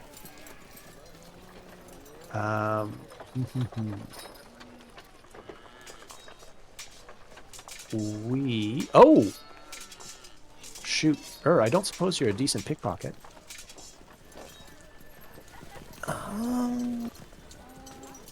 Let me see if I'm a decent pickpocket. Seems like a long shot, but Reaches into his pocket. I did it.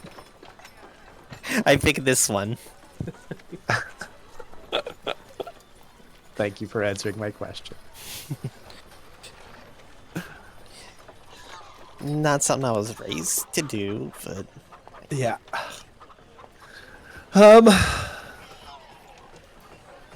Well, I can look like somebody else actually, so I could probably do it and not be recognized, at least. So I'm going to bump into you and steal the instructions. Can you memorize them so you can get to that place anyway, Chikara? I should be able to. All right. Take your time getting there. Wander around a bit. We'll try to beat you to the spot Okay. so that they don't think you've got extra people with you. Okay. All right, And ready. we'll be I have a within question about earshot one of my features, real quick. Okay. My first level feature under my patron does allow back and forth talk or just me to talk to them? Oh yeah. What ability is this? Oh, the awakened mind. Yeah. First level, your alien knowledge gives you the ability to touch the minds of other creatures. You can telepathically speak to any creature you can see within 30 feet of you. Let's just talk to. Yeah, it's telepathically Okay. speak to. Does not necessarily open a line of communication. Okay, unfortunate. But I figured, but didn't hurt to check. All right, so Chikara, you're gonna try and get to this location, right? Mm-hmm. All right, so roll me investigation. I was clicked intimidation. You're gonna Tell me! That probably would have worked better. you look at the road. Where do I? It would. It would have worked better. It takes you a good bit. Well, that's okay. I'm not trying to get there first.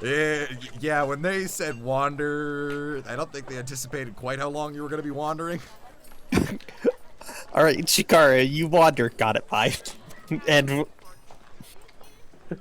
Roll a new character. Chikara is lost in the woods. He got lost in the residential Not even district. lost in the residential district. We hear tales of this 7'4" man wandering between the homes. God, that would be terrifying at night. God, yeah. man walks up to you in an alley. Hi, can I get some directions, please? I'm so fucking lost. So, and while Jane and are presumably lying in wait at the location, which, if you're trying to... No, we're not going to that location. We're gonna like stay like 2 street corners away kind of thing. And when he comes back out of that location, I'm gonna bump into him and hopefully surreptitiously with his collaboration. He's not the one I need to fool with the pickpocket, it's an observer. Take the directions on how to get there so that we can beat him to the second spot. So we're looking for the second paper, and then he's Yeah. gonna take the second paper after I look at it. Okay. Because remember, he said there was a paper for further instruction. Yes. We're going off that idea. We're hoping they're following the same MO. Yep. If they just meet him in there, we're hooped. Actually, all right. Don't linger too long. Go in there, check it out. If no one's around, come on out, and hopefully you'll see the paper. I reach under my hood, grab a lock of hair, and yank it out, twist it into a knot, and say, "Here, hold on to this." All right. Eat this hair, you get my powers. No. I'm Jane now. It will help me find you if things okay. go wrong. I'll just like put it in the shirt.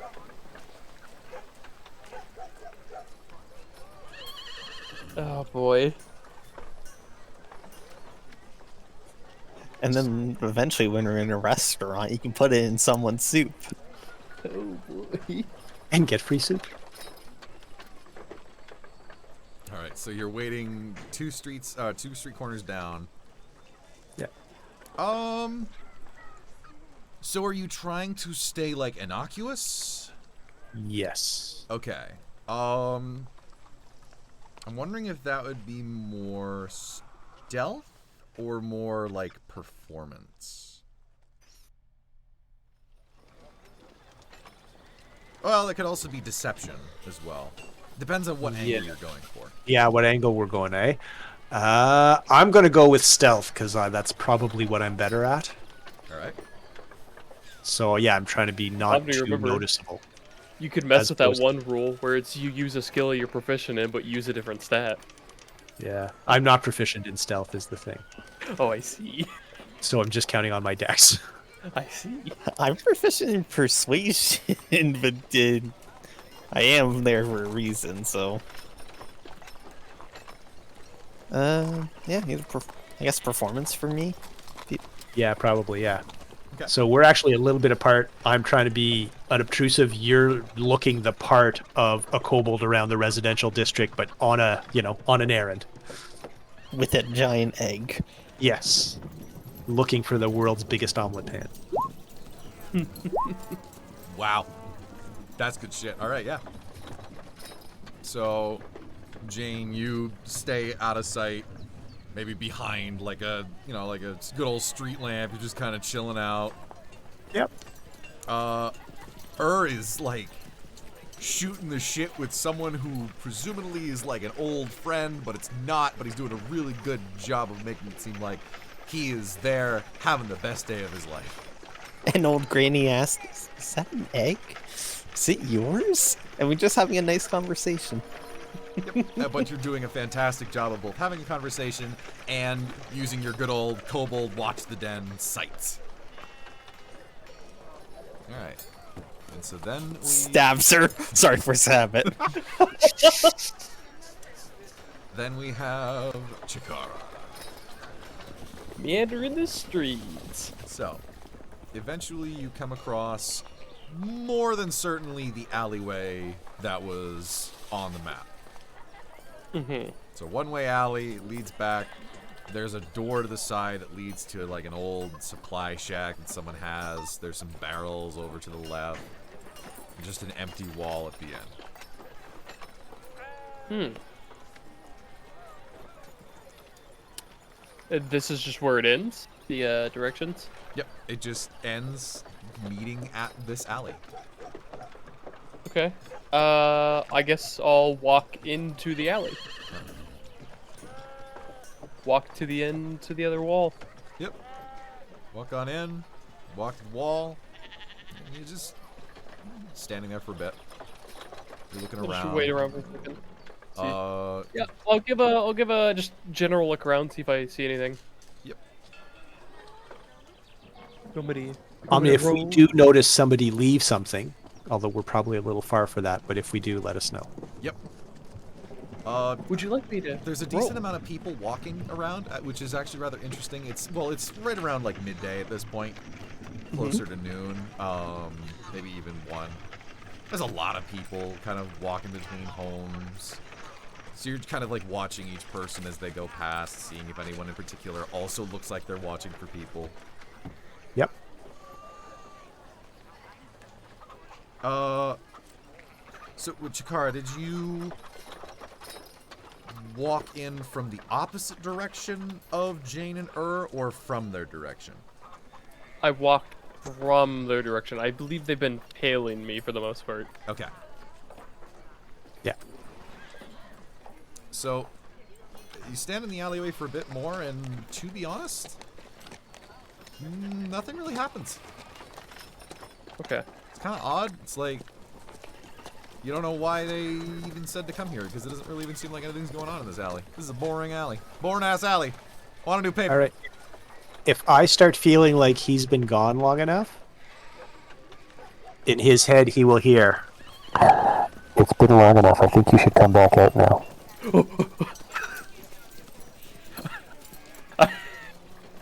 Alright, well I assume it sounds like you. Yes.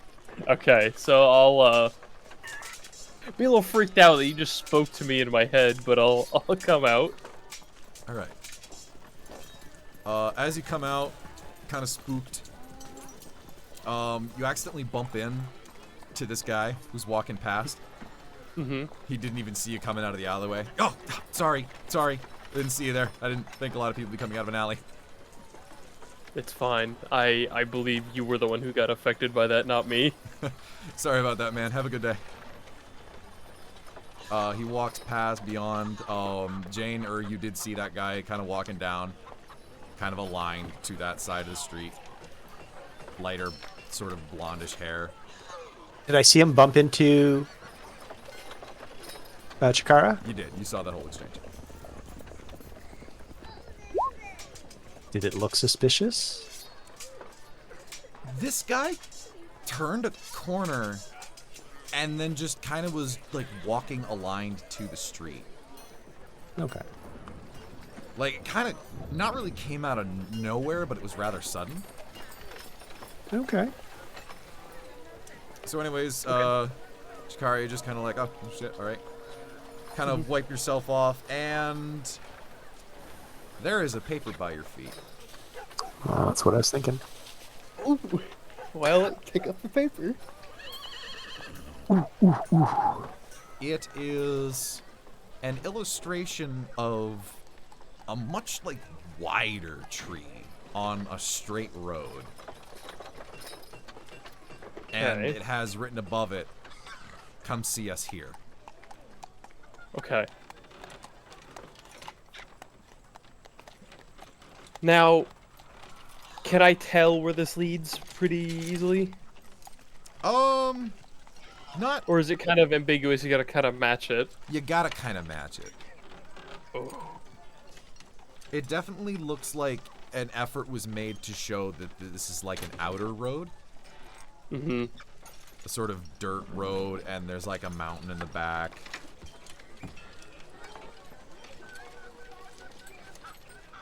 Omni, Yes. if you look at the fourth item under magical tinkering for my class, I can, on a tiny object, make a static visual effect appear on one of the object's surfaces. The effect can be a picture, up to 25 words of Oh text, no, I know lines, where and you're going shape. with this. Can I put a picture of the guy who bumped into Chikara on a coin? Not quite where I thought you were going. Yes. Okay. Why not? And then I put it back in my pocket. All right.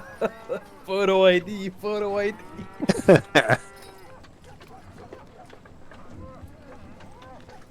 Okay, well, I'm gonna have to do my best to remember this map. We made a plan. That guy is, by the way, he, like, you can kind of see him at the end of the street, and he like is starting to take a corner. I see.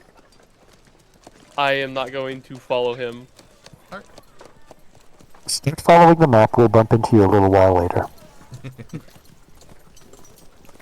Alright, well, I'll kind of meander around, try to find a street that looks similar to this area. Okay. If I notice Jane coming, I'll sort of like fold the map and put it just like in the belt loop that I have, the little like cloth around my waist, so it's light. Okay. Just sort of like it's just stuck to my person rather than in a pocket. So then do you do that exchange? I'm thinking for a second here, see if how I do this. Okay. Yeah, I think I was gonna get all super cloak and dagger, like when he thinks he spotted the place, walk past it, and then I'll bump into it and do some kind of signal. Then I'll steal it. Then he can go back in. But that starts getting confusing. So I'll just give him, a few minutes to walk around, looking at the map, figuring out streets, getting a sense of what it says before I do the bump and steal. Yeah.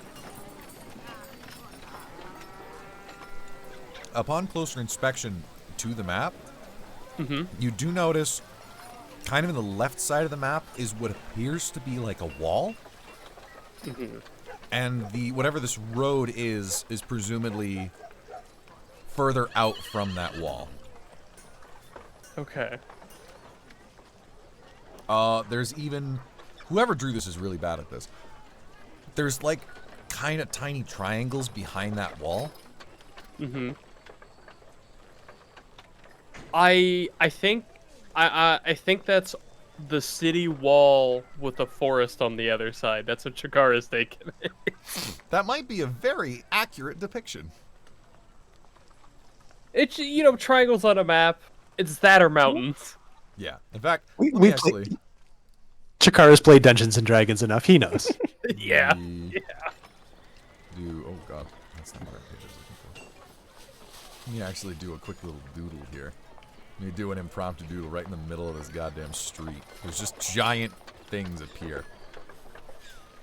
And that kind of. You like that? You like that?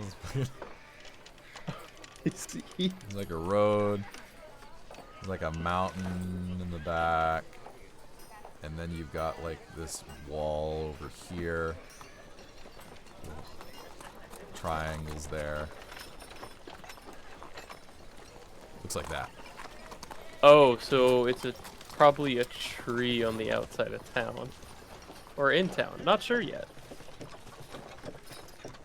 You have to figure out which way out of town has mountains, and you Yeah. can't do it by asking a guard. So, Jane, have true. you seen this yet? No. Okay. I mean, actually, but it occurs to me suddenly, if he gets lost, I could repeat the trick with a sheet of paper and give him a copy of the map, or keep myself a copy of the map. Okay. Actually, I think that's what I'm going to try. All right. So, we do the bump exchange. Okay. I take one of my freshly purchased sheets of paper, put a copy of the map on it, and then I'm like, scratch your head twice if you need the map back.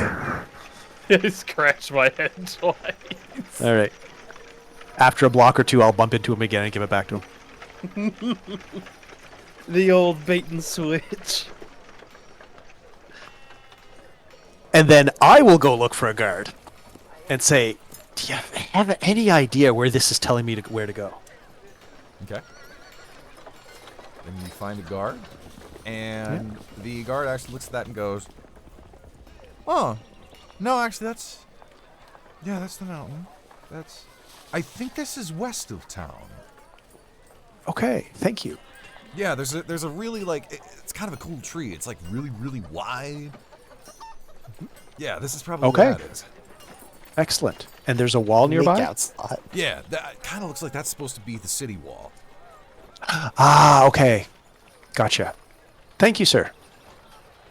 I'm supposed to meet a friend. All right, hope it goes well. Thanks. Okay, the wall is west of town. Okay. And you and I should boogie on down there. Do the classic spin the paper around, do a little slap on the head like I'm an idiot, turn west and walk that way. Bye, Betty. Have a good evening with the grandkids. Goodbye, I'll talk to you later. Enjoy your egg. Thank you. You see the old lady says, enjoy it while it lasts, and starts to unsheath her cane.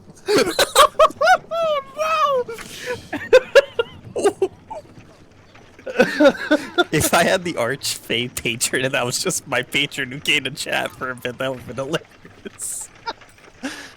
My granny, what large tentacles you have. Better with. Alright, well, I walk to the west gate and outside. All right. So we'll try and go faster, but not on the road, and try and settle within, like, a decent sprinting charge to intervene if Shakara gets in trouble at the tree. Alrighty. I just need to grab one thing, because it turns out Roll20 decided to annihilate my images.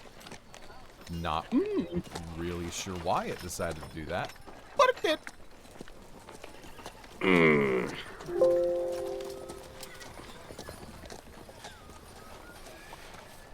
So, get out of town. Oh, Nakarta, just as a little aside, Yeah. I do have a backup character in mind, and it might be a pirate druid. That Nice. sounds amazing. Slap these two. He can make sure you never get scurvy. You can just make oranges. Yeah, dude, just make good berries, and I can keep the boat going. Yeah. Control weather. Yeah. A druid Yeah. would be a useful companion on a boat. Yeah, as I was telling Omni, he was like, man, Druid's setting sail out in the ocean, huh? And then he just chuckled. Hey, who knows? Maybe one day. And I shall name him Heave Title. All right, so you head on out the west side of town, and it does not take you long, Chikara, before you do see a very particularly wide tree. Just need to, there we go. Wide. A very wide tree. By the way, you know the ultimate crossover? If we come across Jay's D&D party in this story.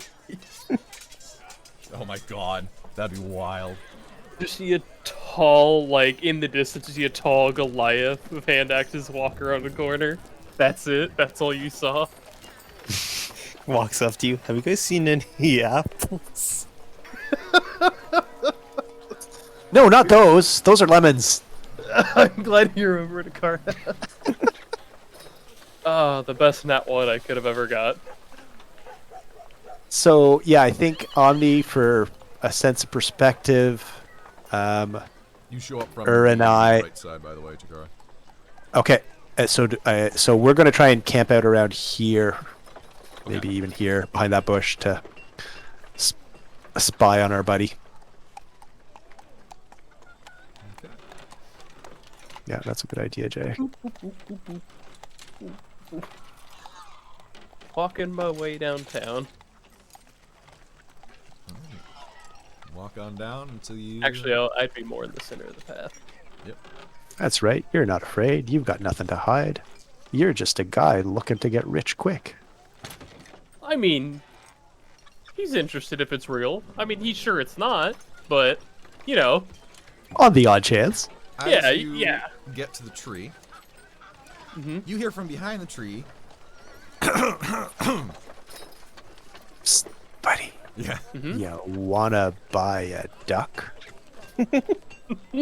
Oh, So- hell yeah. You walk up to the tree there. Yeah. And around the corner walks a giant fucking man. Hey, he looks familiar. Holy shit!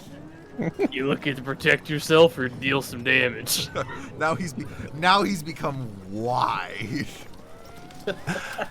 So this gentleman, the very same gentleman who bumped into you on the street, Mm-hmm.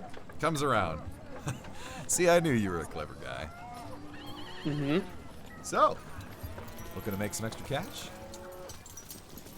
Well, yeah. That's why I'm here. Well, let me tell you, we've got a great deal for you. See, we're putting together a labor union. Labor union? Well, I'm sure maybe if you've been around town, you've been hearing people talk about the recent debacle with the mayor increasing the taxes. Okay. Personally, it's a load of bullshit to me. Guy's just trying to line his own pockets and buy himself a new coat because he keeps sweating out all the old ones. Us lesser folk, we're just trying to get by. We don't deserve these taxes to be raised on us. Barely making enough money as it is. So, we're putting together a little on-the-side labor union, and we got a great plan. Mm-hmm. But I can't show you anything yet. We've got an encampment out to the west. We got a bunch of guys together, talented guys from all over the place. In fact, you look pretty strong. You work at a lumber mill or something? No, I've always been like this. Yeah, well, let me ask, what you do for a profession? I just sort of do whatever. Ah, the Did a wandering little bit of type. hunting. Hunting type. Nice, nice. Well, we can definitely use a strong man like you, let me tell you. So, if you're interested, I can guide you on the way. I can introduce you to the rest of our folks. I don't see why not. All right, my friend. Well, follow me as he starts walking along the path to the west. Okay. Some distance passes. Jane, do you follow? Yeah, a good couple of 100 yards back, and not on the road. Okay. Well, roll me that good old-fashioned stealth. Yeah, counting on distance to give me a bit of room to be less detectable, but yes.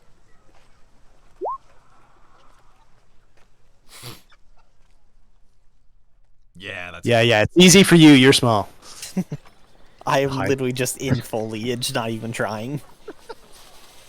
Yep, you feel pretty good. You don't feel much more noticeable than, I don't know, some animal running through the woods every now and again. Occasional leaf crunch or something, but for the most part, you don't notice the guy looking back. Right, so, a good decent amount of... Does he have his own sort of counter security? Somebody tailing him, or somebody watching him? It's just you look across the street. There's two bandits in a bush. We give each other the knowing look. There's another human and a kobold.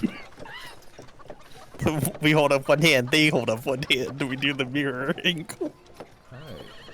You roll perception, and you do notice there is a dude on a horse some ways back on the road. Farther back than us? Yeah, much further back. Probably about equidistant to you, to Chikara. So 400 yards back of Chikara and his newfound friend. Yep. Okay. Well, if they've got the kind of mojo that lets them talk to each other, we're outranked here, so we'll have to hope that that's not the case, but we'll keep an eye on them.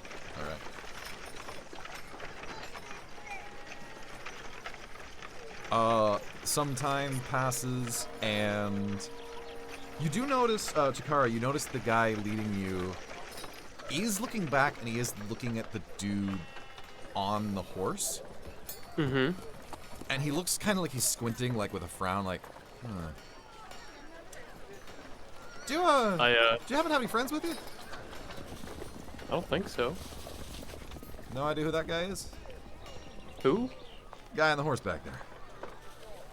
No. He pretty yours? Do me a favor. Okay. A little conversation. You from around here? Kind of. Oh, okay. He just kind of does very small talk, as inevitably the person on the horse does eventually come closer, passes. Mm-hmm. Howdy, folks. Hello, He sir. pulls up a wire to trip the horse. A little bit later, the guy on the horse walks away. The gentleman leading you turns to you. Sorry, there's a lot of people who are very much against our labor union, and a lot of whistleblowers, if you know what I mean. See, I haven't heard this term. oh, it means, people are trying to be like, hey, they're trying to do some sort of illicit business out there, and Oh, okay. yeah, we're just trying to help the little folk out. But Mayor, he just wants money too much, man. Just had to be sure that wasn't one of his little patsies. Ah, okay. Anyways, come on, we're almost there. All right. Lead the way. Leads you further. The secret duo still trailing along. Enough time passes, and you end up. Hold on, just 1 second. I forgot I need to do something here. I like what somebody said. Should have brought Eustace Jr. to hide behind. Oh my god, yes. I'd be the perfect type for it, too. Does the Looney Tunes? You see the two hands holding the plant. Tippy toe, stop. We don't have to hold the plant. The plant can move on its own. You're right. Did that bush just moved? Yeah, an awakened bush, asshole. Oh, I'm sorry. Bigot. All right. After a bit, he brings you north through a clearing, and you see a camp. There's a few tents. There's some, it looks like almost like a tree house built into that big tree over there. As you walk on up, he kind of like moves to the side of you. My friend. Which side are we coming from? You'd be coming from the south after a bit. Okay. Oh, he's giant again. I'm just gonna put myself on the map in case initiative starts all of a sudden and we might need it. Yeah, just eat yourself on top of those trees, right? There you go. My friend, welcome to our fine little camp.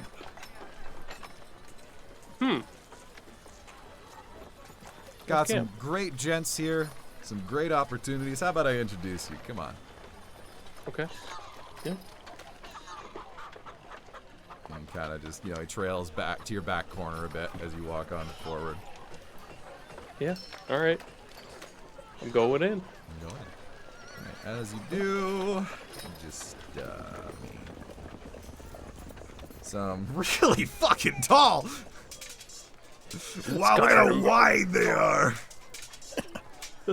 Some finer gents come out of these camps. They're brothers. Yeah, they all look conveniently exactly the same. That's not suspicious at all. No, what's suspicious is their names. Grunt 1, Grunt 2, Grunt 3. What do you mean? See, What do you mean? Eric's from an orphanage. They named us Grunt 1, 2, and 3. That's right. Please, we're The part one- of a union. We're Grunt A, Grunt 1, Grunt Star. God, I've We didn't highlighted- want to be better than each other. Solidarity. Well, gents, we have ourselves a new friend here, and he's interested in making some good money. So then, perhaps I should tell you what our little plan is here. Mm-hmm. Well, it's very simple, and you know what? I'm real glad that you look like the rough and tough individual, because that's exactly what we're gonna need. You see, we got here a nice little conglomerate of a lot of clever cobblers and woodworkers, all sorts of guys who know how to get in on things, get in. There's like a little hand jab motion. Yeah. Mm-hmm. And so, it's a real simple plan, really. Mm-hmm. We're gonna take the mayor out. We're gonna take the mayor out. Yeah, see? We're sick of his fat ass sitting on his chair all day, taking our hard-earned money. And we want our proper cut of the pay. You ever had that happen to you, buddy? You ever had your hard-earned money that you definitely deserve taken from you by people who just don't trust you enough to hold on to it? Well, I mean, I get some looks. I'm sure people will probably charge me a little bit more for that. See, you get what I'm saying. You get what I'm saying. So, simple thing is, all we gotta do is once we get enough people here, we'll have a big enough encouraging force to head on up to the mayor and tell him to get off his high horse and give us what we really deserve. As you notice this, you are close enough to see further on the line of the mountain. Mm-hmm. You see a small cave outcropping with what looks like some cages.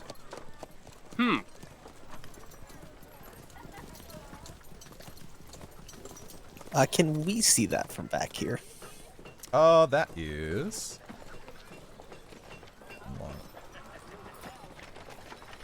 130 feet. Yeah, it's a bit of ways. It's a little hard to see. But you can kind of make out that there's some large metallic boxes in there. Can we tell there's people in there? Or do they just seem like there's maybe something in there? There is something in there. Chikara, you see people in those cages. So, who are the people in the cages? Oh, those. Listen. I don't need to worry about that. See, remember that thing I told you about, the whistleblower deal? Mm-hmm.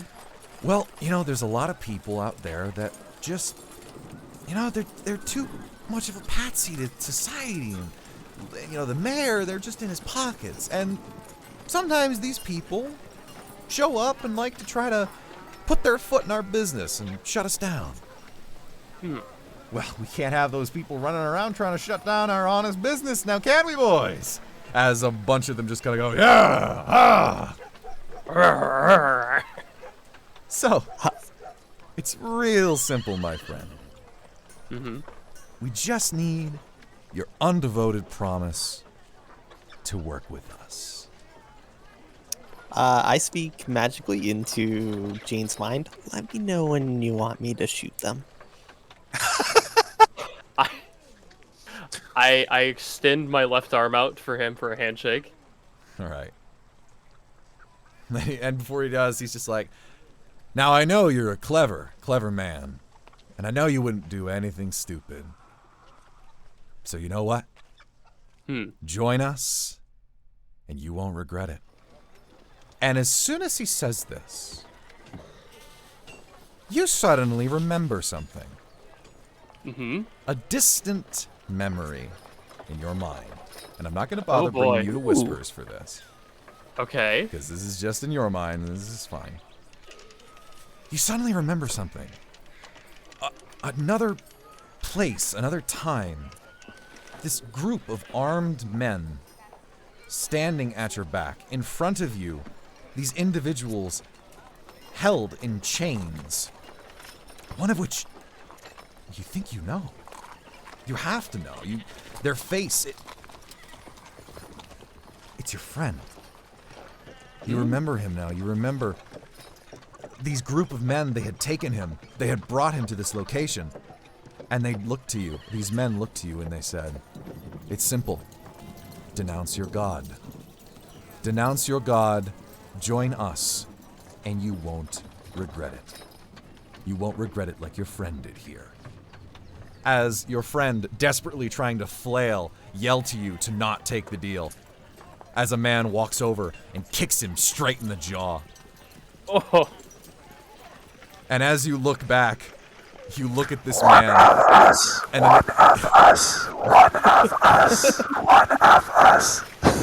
in a vision combining the two voices, the one in your head and this man in front of you, you swear you hear him say, "What'll it be, Chikara?"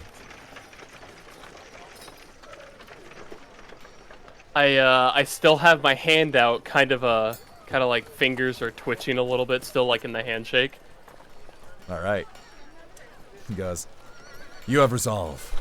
I like that. As he reaches out and grabs your hand.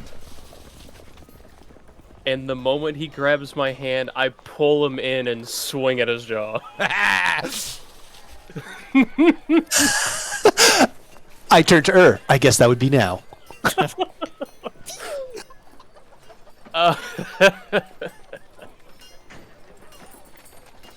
Roll me an attack. I hope I hit him. I have to ask, is it advantage because I caught him off guard? Sure, let's do that. Alright, I might need it, I'm scared. Oh! That does not He hit. was a little wary. He saw your fingers shaking, and as soon as you swing, he quickly ducks out of the way. I see. As the rest of these men draw up their swords, and you need to roll initiative. Woo! Oh, let me clear out this initiative board real quick. Alright, let's hit it up. Damn, roll the... What was that? Roll the... 5 is your highest. 3 and 5. Jesus, 3 and 5. Damn. Indeed. Never should have come Never here. should have come here. 19, I'm happy with that. No kidding. Do that. He was as ready as he could be. Well, he was still almost socked in the jaw by a very big van. Oh, yeah.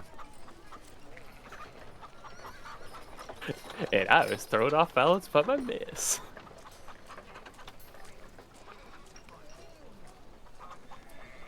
Alright. Another one. That guy's a little bit faster.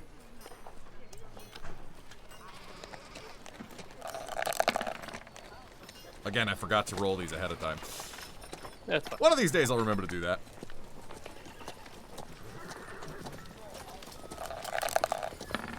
Alright, this casual street music isn't really fitting anymore.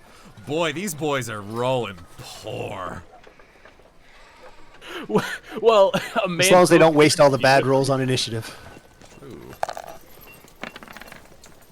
Oh my god!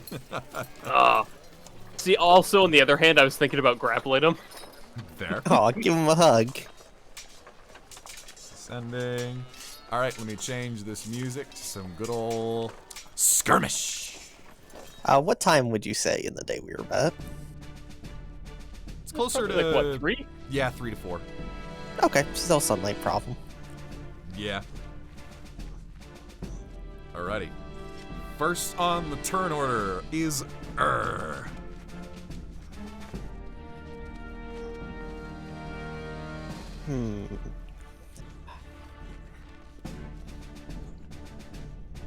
Yeah, I'm gonna give him 2 targets. Alright. I will tell you right now, Omni. Sure, he's punching with the intent to kill. Alright. Intent to kill. I use Yeah. a dash action to get in there. Yeah, because Jay, Nicarta, funny thing, Jay and I have the same AC and health right now. I rolled 4. I'm taking the average from now on. Yeah, I was thinking about it and I decided to go average. I Because guess actually, the D&D like the average in the rulebook is actually better than average. So I decided, yeah, I wasn't going to trust a super good luck. Yeah. and I trusted luck and got max. Well, After I got a Kinda, natural yeah. 1. we had yeah. the natural 1 reroll rule once, so Yeah. went from literally the worst to the best. And I'll just say, you don't cage people that live in your burrows, you dumb expletive and draconic, because he doesn't know what the common word is. And that's it for my turn. Alright. This guy. Oh, there's more of them! They're coming out of the woods! To arms, boys! To arms! As he runs. Ooh, he cannot make it to you. He can make it to somebody. That's fine. Ready? So this guy goes to swing at you with his sword. Okay. Also, I left my bag in the trees. I did not bring it out He into a hits combat natural situation. 20. That's fine. Alright. So we're doing double damage on that, right? How we did it with my nat 20 at least was double the amount shown on the dice. Okay. Ooh, you get hit Some for... just re-roll another damage dice, some just do the double. Yep. You get hit for 9 points of damage as he brings the sword into your back. Caught me off guard. Alright. Next up, Jane. All That right. reminds me, I was going to give a healing potion to you. Oh well, too late now. Let's see here.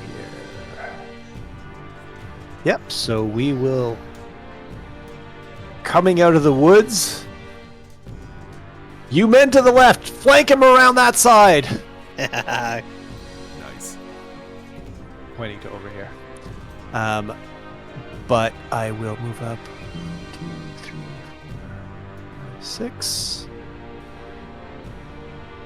And draw pistol, lean it on my shield, and shoot face dude. Actually, is face dude wielding a weapon? He is, after dodging the punch, reaching into the back of his belt. The back of his belt. So it's going to be a smaller weapon, isn't it? Most likely. All right, and this guy's got a sword, so we're gonna actually try and shoot sword guy. Alright. Bonus action: put hex on sword guy first, though. Good order of operations. Yes. Don't put the hex after you. And spell protection will be Dead. Oh, shit. no, sorry. The spell save will be no. I can't even cast myself. So if let me see now. Is there any? We'll just make it a dex save.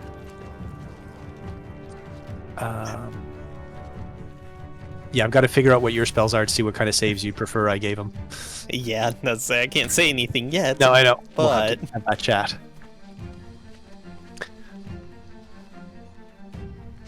And I don't think an 8 hits. No, and what is your... So you did the hex? Yeah. So what does that do again? So he's got disadvantage on deck saves, Okay. and whenever I hit him with an attack, he takes an extra d6 necrotic. Okay. No, he manages to just duck out of the way of that one. Yep. All right. Anything else? Nope, that's it. All right. So you said aloud, men flank from the left. Yeah. Roll me deception.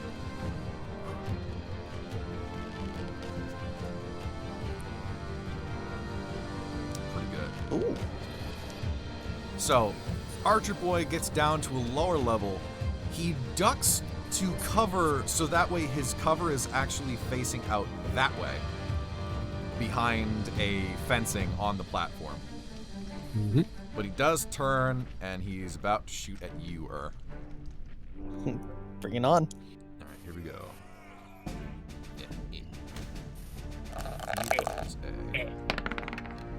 Come on, Rolls hit a me, I dare 19. you. Does a 19 hit you? Yes, it does. Alrighty. That does. Is this going to hurt him more than it hurts you? Only Hopefully. 2 points of damage. Oh, it's gonna hurt him more. I use my reaction to cast Hellish Rebuke. Alright. Saw that one coming. So as his arrow digs into me, I just point a finger at him. And then from my sleeve, a gout of fire rushes at him. He needs to make a dex saving throw 14 for half damage. He does not have disadvantage. That's not the one I put it on. Unfortunately. Yeah. Just took Hellish Rebuke this level. And He actually literally gets a first 20. chance. Alright, half Oh. damage, but that's still damage. Yeah, Alright, that is. how much Yeah. damage? 4 points of damage. Oh, that sears him. He is on fire. Second. Think twice He's about in a shooting at tree. you. Alrighty. Okay, hi. After my turn, I need to go put coffee on for my mother and give the dogs food and water. Alright, do what you must. Okay. Well, a guy just slashed at my back, so I'm going to turn and hit him. Alright. Maybe? Damn. Just short as he manages to block it. So wait, has this guy has he been able to draw his weapon yet? No, he has not drawn his weapon yet. I'll take my chances. Okay, that's not much I can do on my turn. Okay. I'll be right back. Next up is this guy, of which he's going to heal up. Oh! This guy looks over. This guy up here, the very side, looks over to the left. Wait a minute. I don't see anybody coming. I think they're full of it. As he approaches. Alright. This guy shows up, and he's coming up to you, or he's gonna take a swing.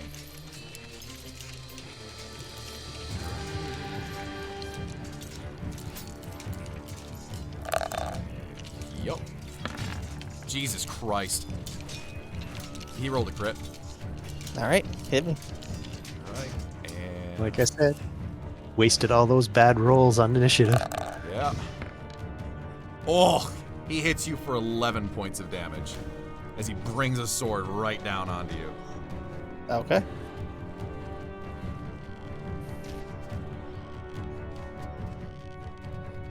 Alright. That's it for him. It is an action to draw a weapon, right? Bonus. Bonus action, alright. So, Dagger Boy here pulls out his dagger. Didn't know he was Dagger Boy until he pulled out the dagger, but he pulled out a dagger. He goes to swing at Chikara, which we'll find out if he succeeds in doing so. God, he did. What have I done? Hey. You got crap rolls last time. It's But he only does 2 points of damage, which I'll let Chikara know when he gets back. okay.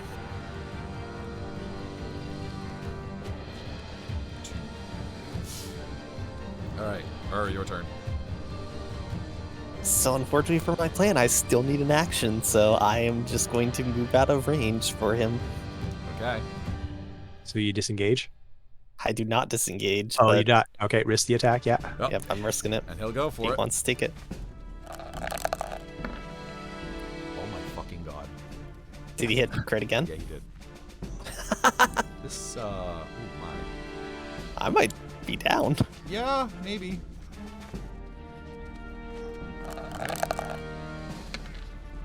It does 5 points of damage. Still up. Okay. Go plan.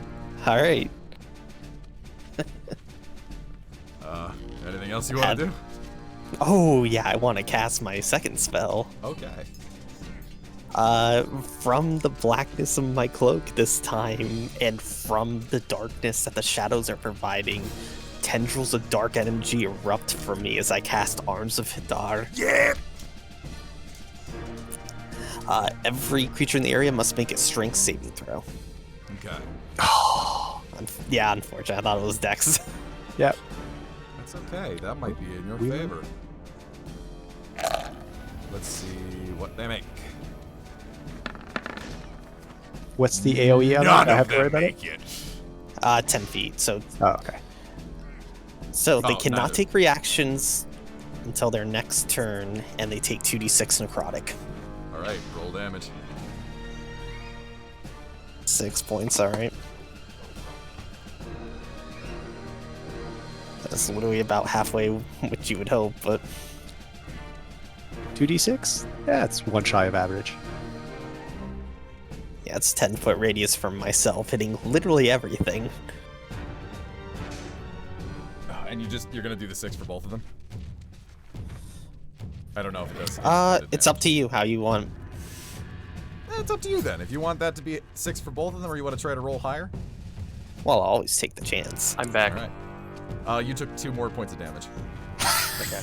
Okay, so There you who go. takes the 12? Boy attacking Chikara, 100%. Okay, so one of your tentacles just rips around him by the neck, flings him into the air, and just buries him as his body just twitches and spasms. Goodbye. As this Oh, guy. by the way, Omni, Yeah. just so you know, forever in combat, and you need to update something on me. I do have my stats in those little bubbles.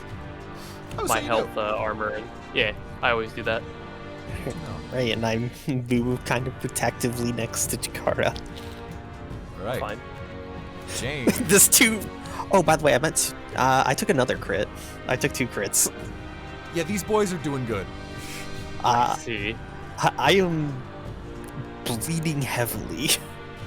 All right, so bonus action will transfer the hex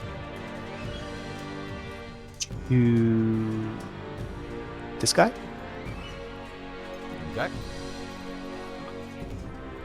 And then I will walk up. Who's hurt more to my quick visual assessment?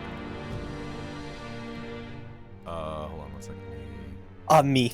Very me. oh, Yeah? I have my ways. It'll be fine. Okay. No, of he's character- very hurt. Is profusely bleeding. Okay. About to pass out on my feet. Maybe Okay. not profusely bleeding, but he's weary. Well, No, profusely, like his just arm has a remember. massive gash in it. Yeah, just remember, hit points doesn't mean necessarily like, God, I have my arm lopped off. He could be just completely. But he's within a mild attack from a kitchen knife of dying. Yeah. out of character, I'm 2 out of 20. Okay. If I was on a scale of 1 to 22, All right. my favorite. I place my hand on Ur's shoulder. You'll be all right. And, actually, let me see now. In this case, the tube I had used to spray acid before, I put in a couple other things. These smell a little sweeter, though. And I shake it up and it fizzes. And with my thumb over the opening so it sprays out, it sprays in your face and you feel better. I tell you something in Draconic before realizing mistake. Thank you. Yeah. cure wounds. 9. I'm feeling much better.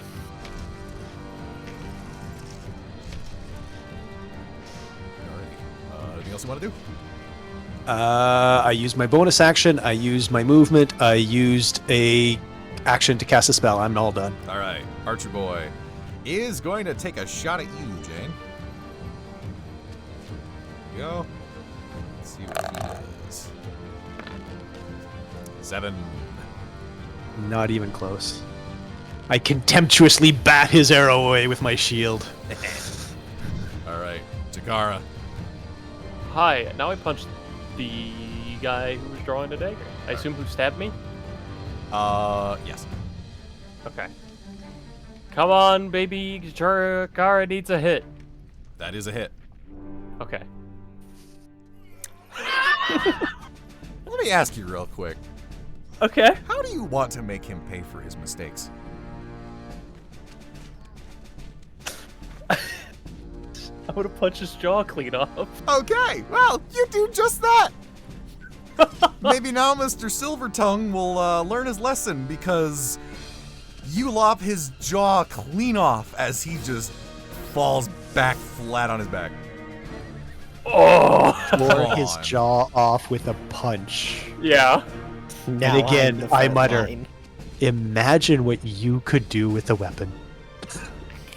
And then it's one of those things where it cuts to me using a weapon and I'm very clumsy and just can't quite get the hit. As you hit him, Mm-hmm. just a brief flash of memory of you taking on these armed soldiers as you just cleave one straight in the head.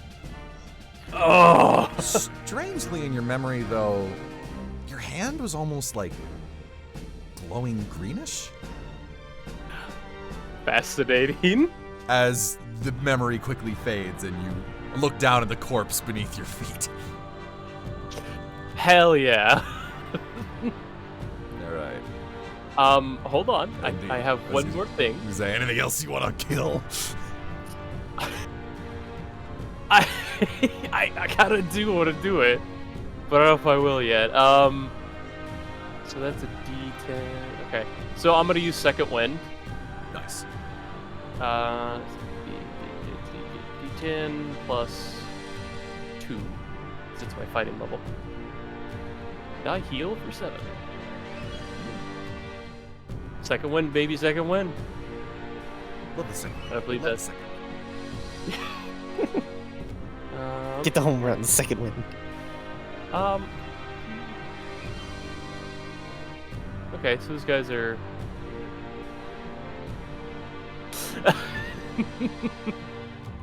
Nah, I'm not gonna do it. I'll walk over to this guy though. All right.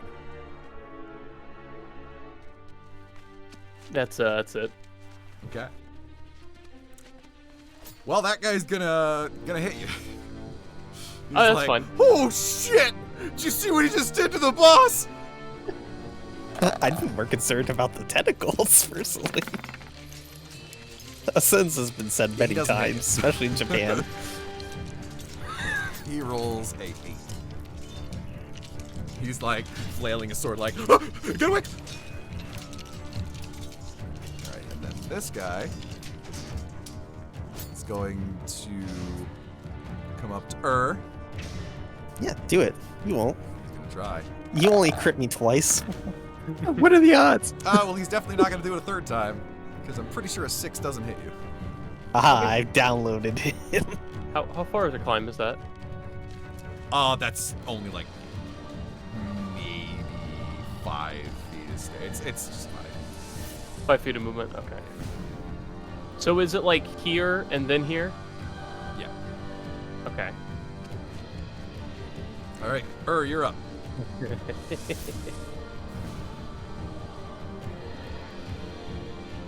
Well, I'm going to blast the guy by Chikara. All right.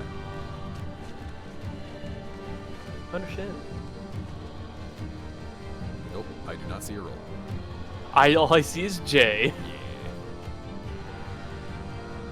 Damn. There it is. Does not hit. Darn. That's Suspenseful. still a little woozy. Yeah, you're recovering. And I will not disengage this time. Yes. Feel free, sir, to stay right here. Alrighty. Actually, I'll move here to kind of try to not have line of sight for the archer into me. Sure. Alright, anything else? Nope, that's it. Dane. All right, let's see here. Oh, by the way, I have to ask: the other guys you dropped, did you like knock them out? Did you kill them? Oh, I killed my guy. Oh, I see. He did not specify, yeah, death. That's fair. I will shimmy up because I feel like I'm a little outside of my optimal pistol range, but stay where he doesn't get the attack of opportunity. Honestly, And- when learned about the people in cages, he completely forgot about it and didn't care. And line up the pistol on the archer. Alright. And another bang! hits. Smoke. And a little blue glow as the spider reloads it. Yeah. Where do you shoot him? Center of mass. He was far away. You tag him straight center of mass as it just goes right through him as he tumbles off the platform onto the ground below. I was full Wilhelm and well ready to screams. run up there and action surge him. There Drop your weapons and this won't be the rest of you. Alright. Unless you want to do anything else other than that? Chikara? Nope, that's it. No, he's still in kill mode. So, That oh, hits. he's lucky. Did it hit Omni? Oh, that hits. Okay, had to be sure. Hey, Omni, I Oh, no, rolled that's 12 again. We are very all or nothing party. Suddenly, as you're beating on this guy, the more memories begin to flood back, and now they've turned into emotions. Whatever this event was that you're recalling, you were just vehement. You were furious. You just, as you strike this guy, you scream. You just do a battle cry. Battle out. cry. Yeah. In your memory, though, it was more like a roar. I see. As this, however you do it, this man is gone. You have shattered his ribs. His Yeah, lungs just fucking- punctured. I hit him with the mantis shrimp uppercut to the chest. God, yes, he is gone. He flies back like 12 feet, gone, dead. All right. As we go to this Just- guy's turn. Oh, go ahead. So just call me one punch.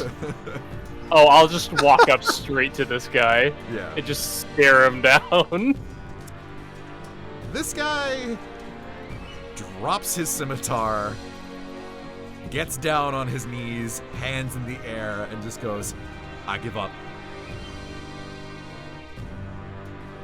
Okay, I hate to do it, but one of you should probably stop Jakar.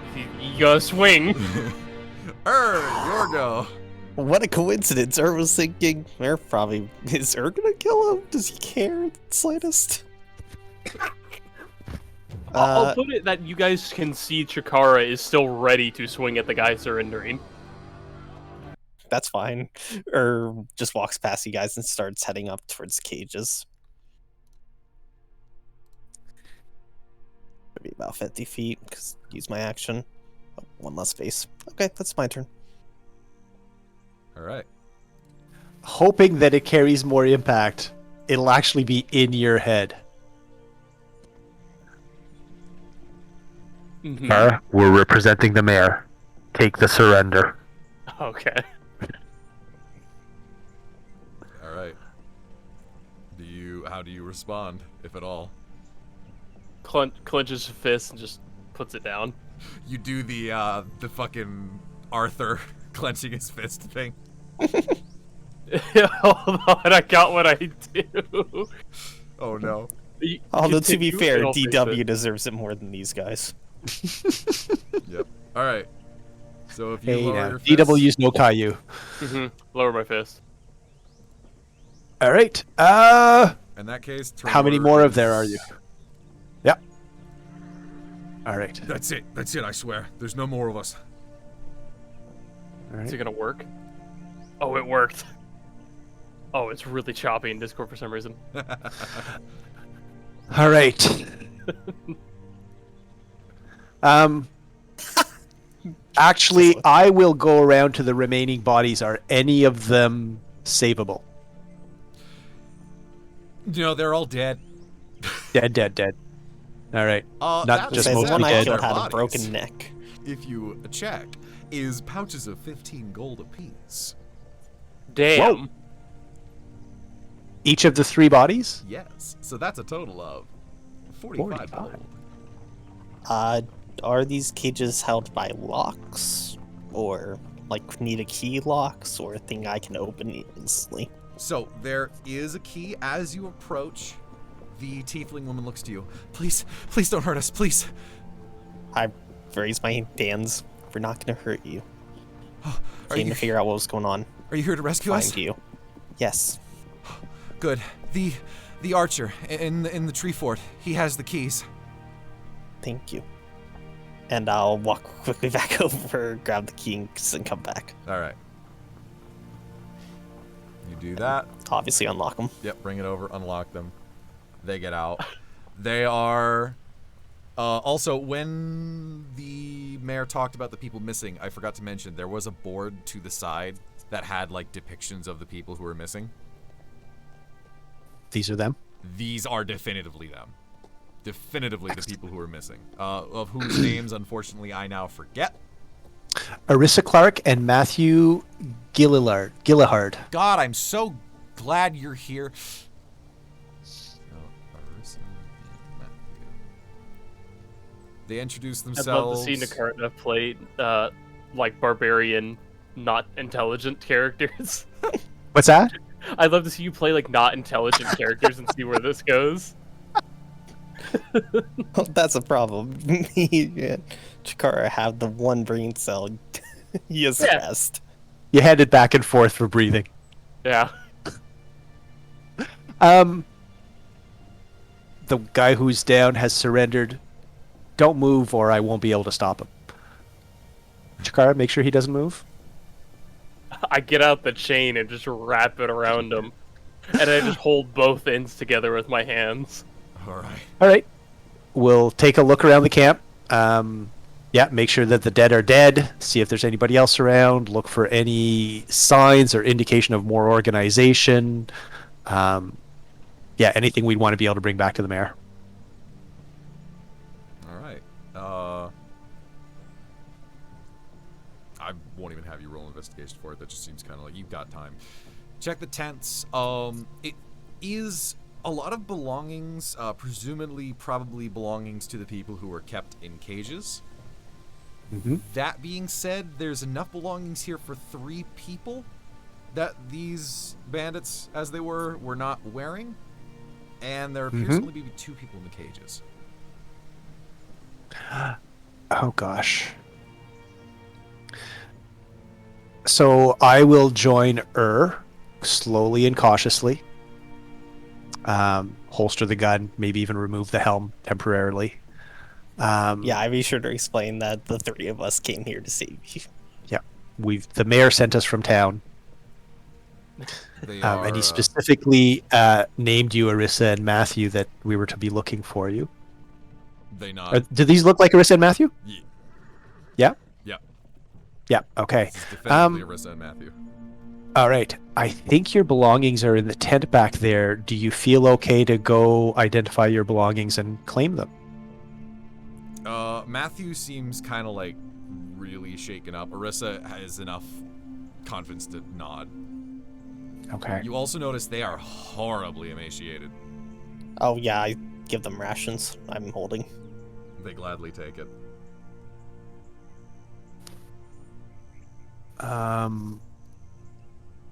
So I'll escort them to their stuff, and if Matthew doesn't want to look, it's like, if you don't have to right now, we can just take it all and you can look at it later if you need to.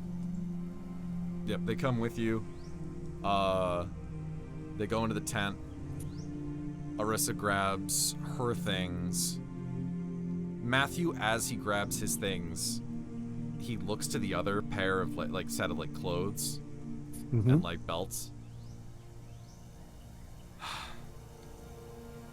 That's what Do you know he gets whose for those being a are? hero. Yeah, it was a traveler. He came across us, tried to break us free, but they caught him. He's dead, sadly.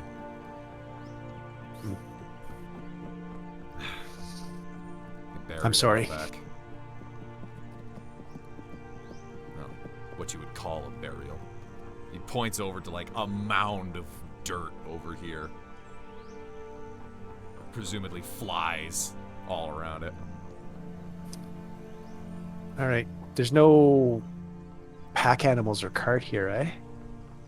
Other than Shakara? No. There's just these All right. tents. And then this Yeah. very makeshift wooden platform. Do you mind if I roll a d20 to decide something or might do?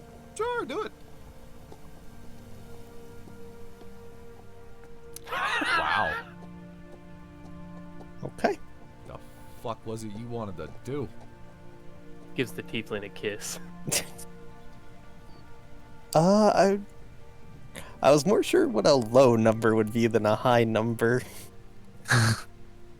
I know how to act stupid. I was just going to actually I posted all my C's for push to talk in Nice. this box. Also we'll have And- it down this way. And is going to stab him non-fatally in the side. Oh. Oh, I see. Okay. Not saying anything. He rides. Ah! Ah! Please! I yield! Spare me! Just looks over at the pile of dirt, looks at his dagger, and puts it away.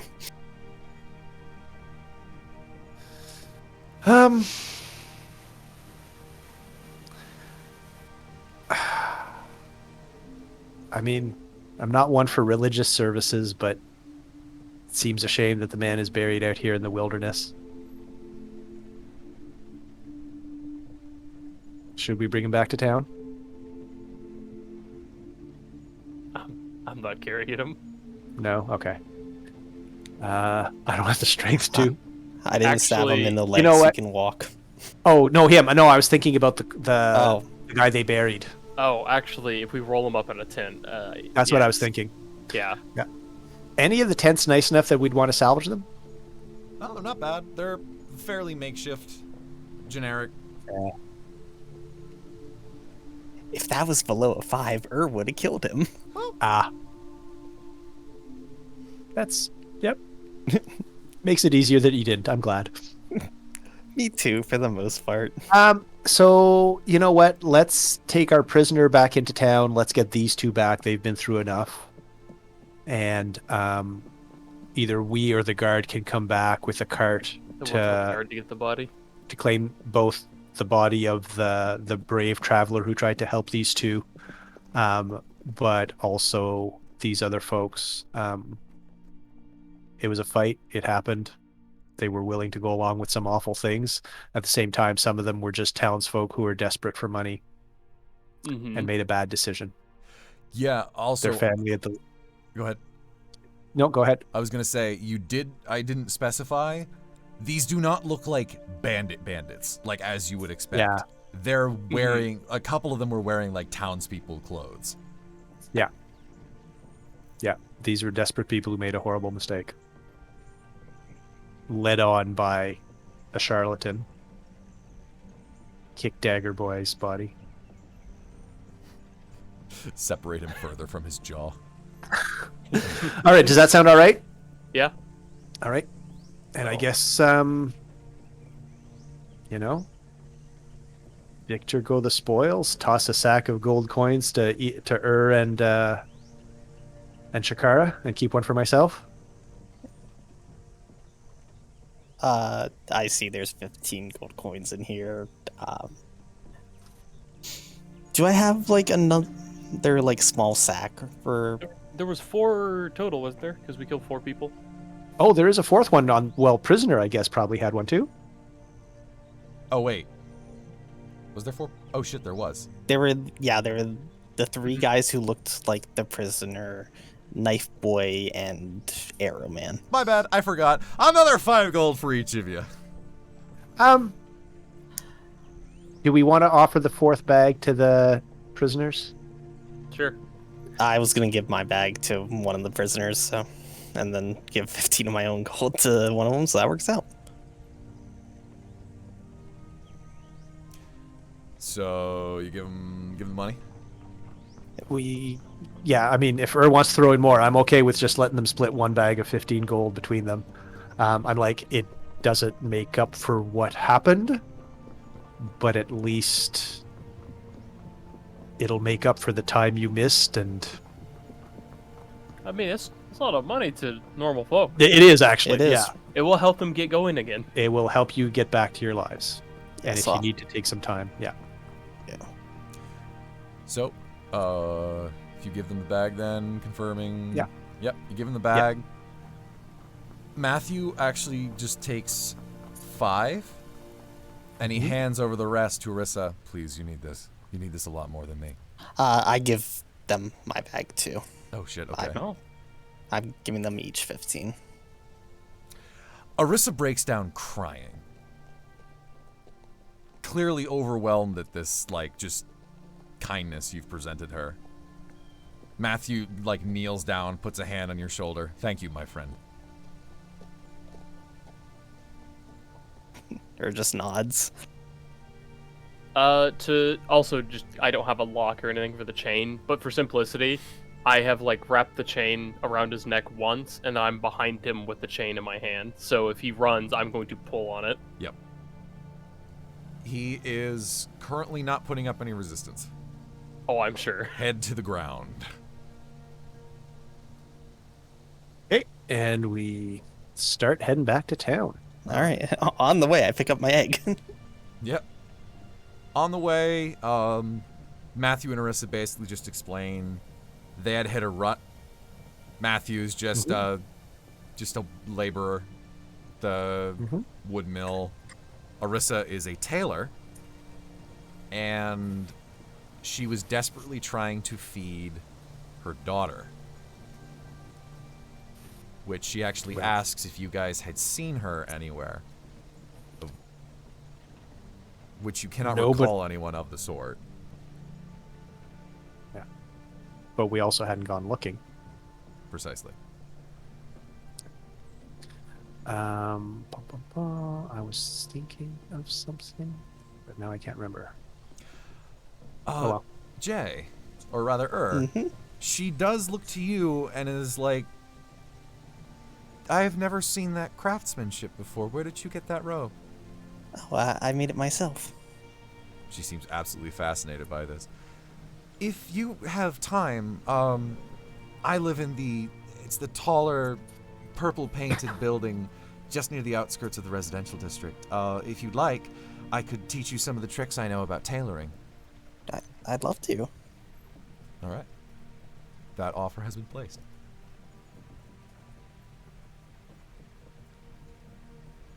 All right, and you're on the path back. I remember now. On the way back, I will ask them. So, you got involved here. I assume you may have heard their spiel of claiming that they're a union to push back against the mayor's greed because the mayor raised taxes. Is any of that even true?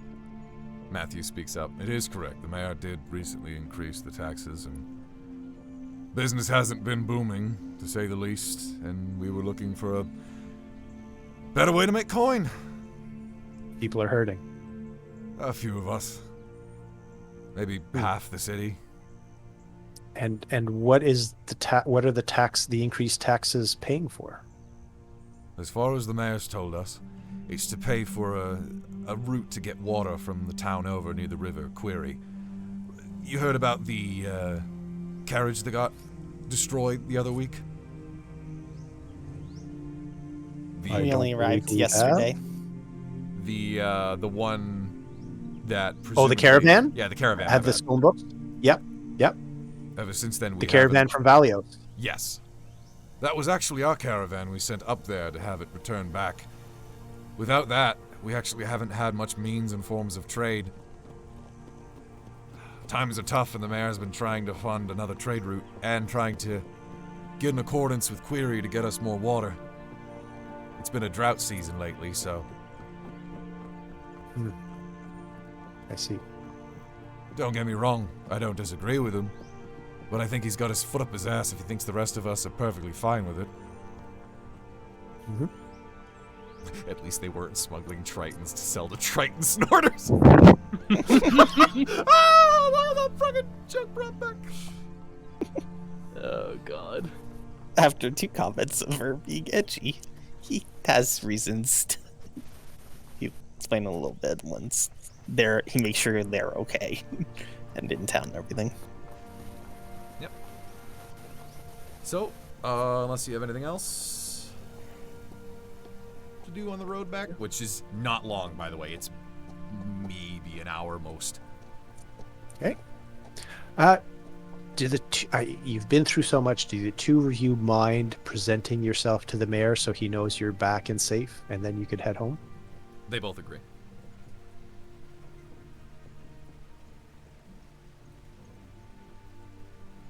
All right.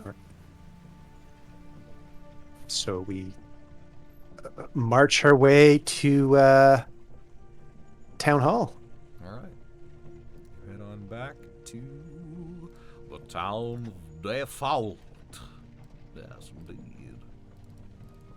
You're back here. There's still a giant map in the center of town.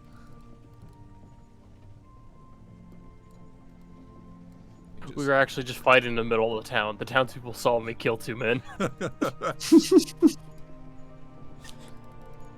the music here back to town. And they saw me release ethereal tentacles from the mass darkness surrounding me.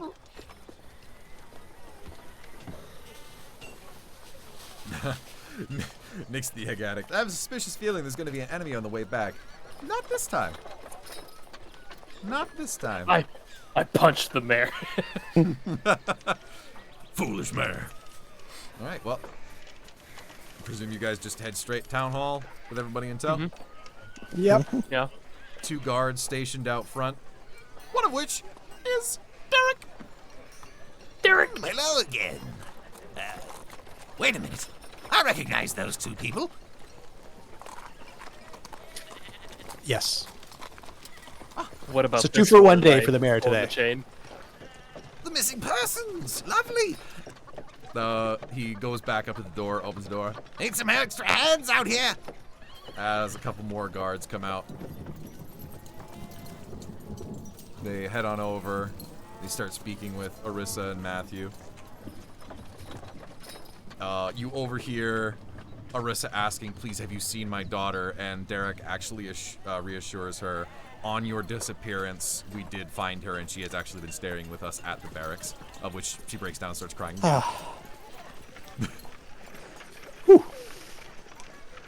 Not this time. No missing kids this time. One of the guards walks over. And this gentleman here in chains? The only surviving member of the desperate citizens who turned to brigandry. The get-rich-quick flyers were a means of recruiting people who might be desperate enough to join them. They were taken and presented with an offer of using violence to push back against the mayor's deeds. Orissa and Matthew refused and were imprisoned. However, this gentleman agreed, but when presented with evidence of our military superiority, surrendered to us. The other guard standing behind this one actually just pulled out a notepad and was starting to write things down. Noted, my sir. Well, we'll take him off your hands. We actually have cells within the building. All right. We kind of need the mayor to sign off on this Adventurers Guild request. Right you are. Come on in then. Oh, I take my chain back. Yeah, okay. You hand him over. my He doesn't. chain. He doesn't book it or anything. He goes along quietly. I give a little aside to the guard. You know, he did witness some bad stuff. Maybe don't give him too much time. I think he probably learned. He gives you like a side smile and like a nod. The caved-in ribcage and completely disjointed jaw were in self-defense. Promise. Oh, he said his act was in self-defense. Mine weren't.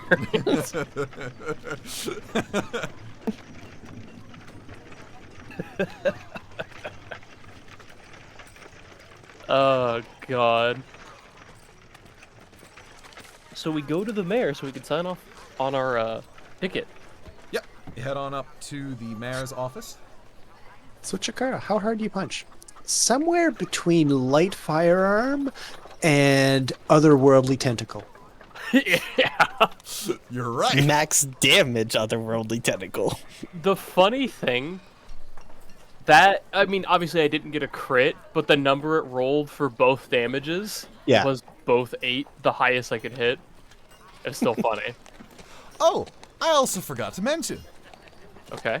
As you enter in and you start looking for the way up to the mayor's office, you actually see Lucian and Roshin arrive from the room where they were bringing the other prisoner back into.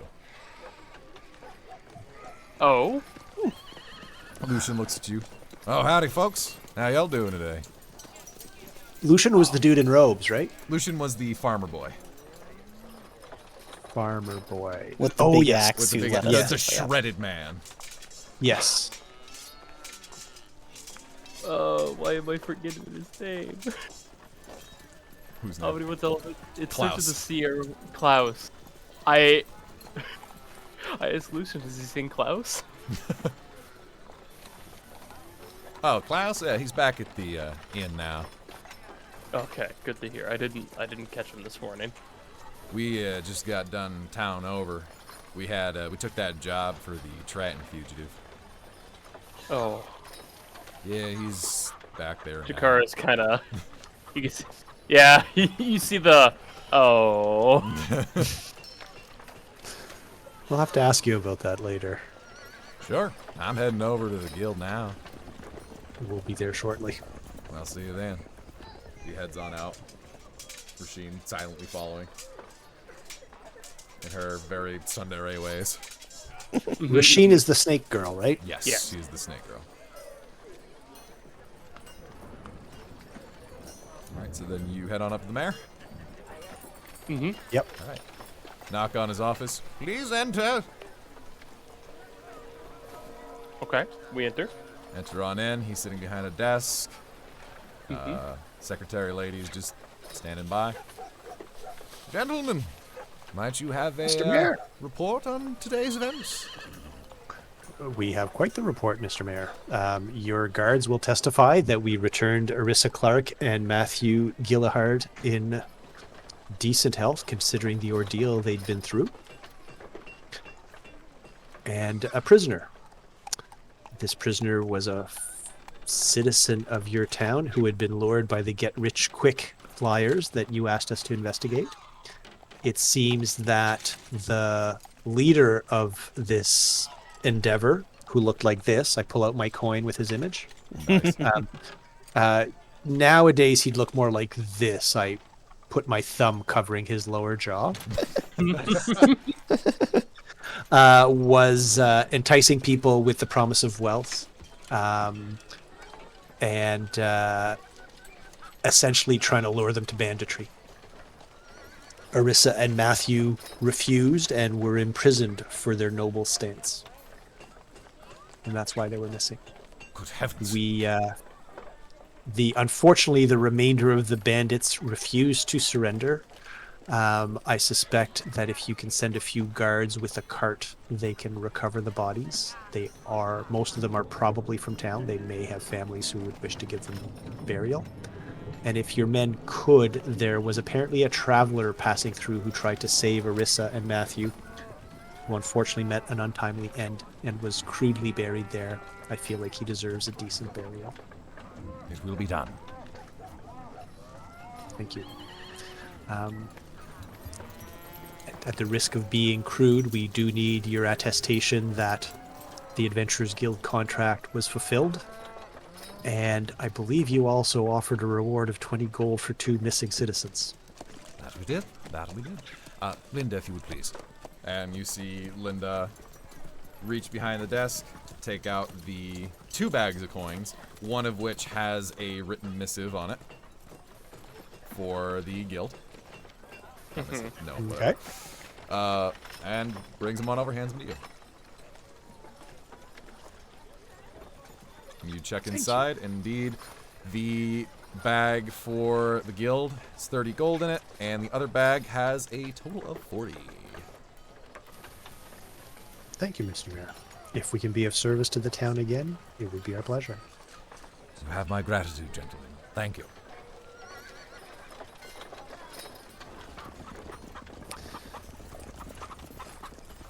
All right. I Back look to to the my guild? companions if they want to add anything. No. That's it. All right. So it was 40 gold total for the missing people, or is it? Yeah, 40 gold total for the missing Yeah. gold, yeah. That's 13 each, 1 left over. There. All right. What are you gonna have the extra gold? Sure. It's your... Yeah.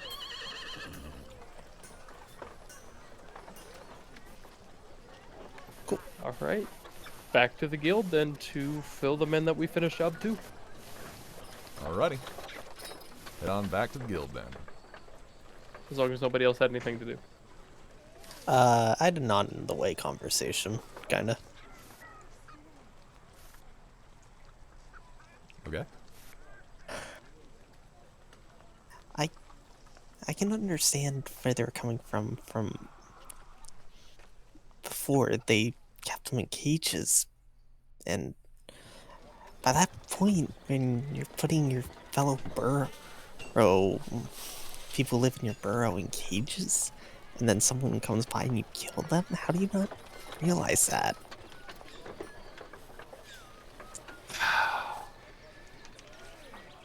There are none amongst your people who are selfish and serve only themselves and not their burrow? Some little things, but if anything big happened like that, you exile them or you kill them. I suspect the man we brought back will find his freedom severely restricted for a time. He may be exiled. He may even be killed. Justice is sometimes rather harsh. Yeah. But they thought that this was the best way for them to meet their needs.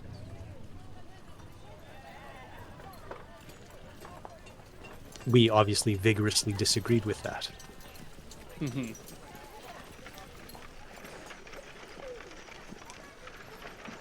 Well, there's definitely more people here than lived in my burrow, so...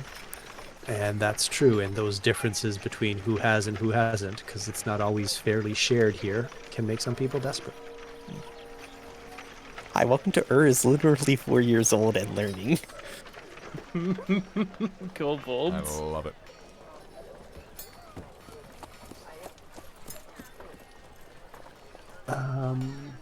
Honestly, I still think we probably should have just killed him.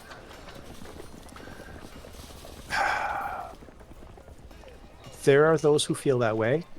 If he can be taught the error of his ways, then perhaps there's a chance that he will do work to help others and contribute to the community, to the borough.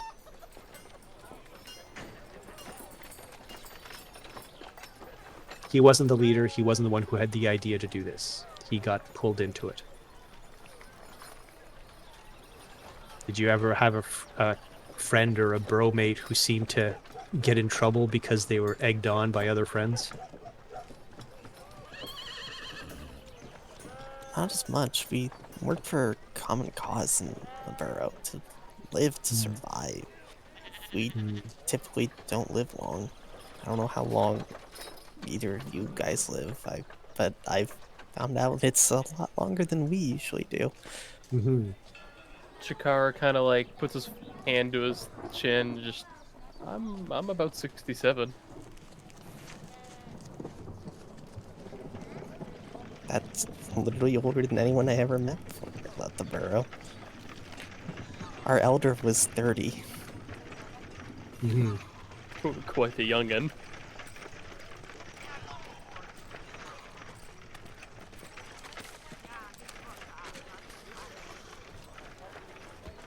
But it will be up to the people of the borough to decide what they do. Or via the mayor and the guard. They will determine whether they think he can learn his lesson and have a chance to return to the community or not.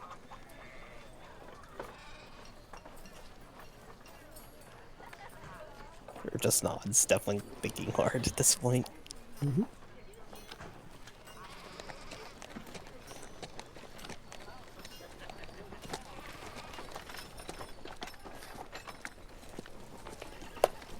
And on that, that's right, on that philosophical conversation as we're walking down the street towards the Adventurers Guild, it's a slightly more sedate and thoughtful group that walks in and slaps the second bounty on the table. There you go, number 2, bitches. Indeed. So how'd it go? Holds up a jaw. I punched a man's jaw. I stabbed a prisoner. I committed war crime. 2 people in this room would applaud you.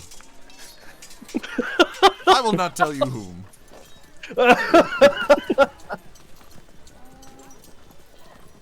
For war crimes or punching a jaw off? Both. Yeah. Is it the same 2 people? I feel like I know who it is. I feel like one of them spoons. It's like, yeah. You know, you take the bones from the jaw, you can make a spoon out of it.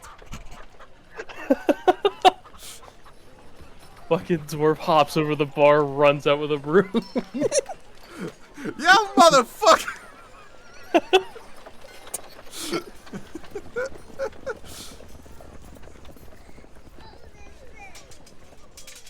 Or is too smooth brain to consider it a war crime. Don't bully him. You're right, though. Oh god, Earth probably doesn't even understand what war is. Maybe not. Maybe not in terms of like political, but he probably understands 2 opposing things don't like each other. Yeah, but the scale would literally break his mind. Oh god. It's hard sometimes to go like, okay, this is how I feel, but is a little child, basically. I see.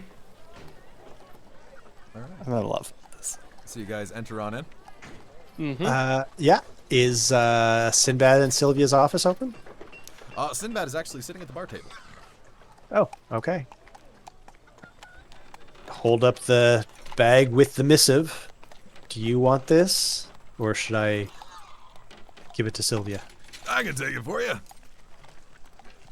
All right, there's number 2.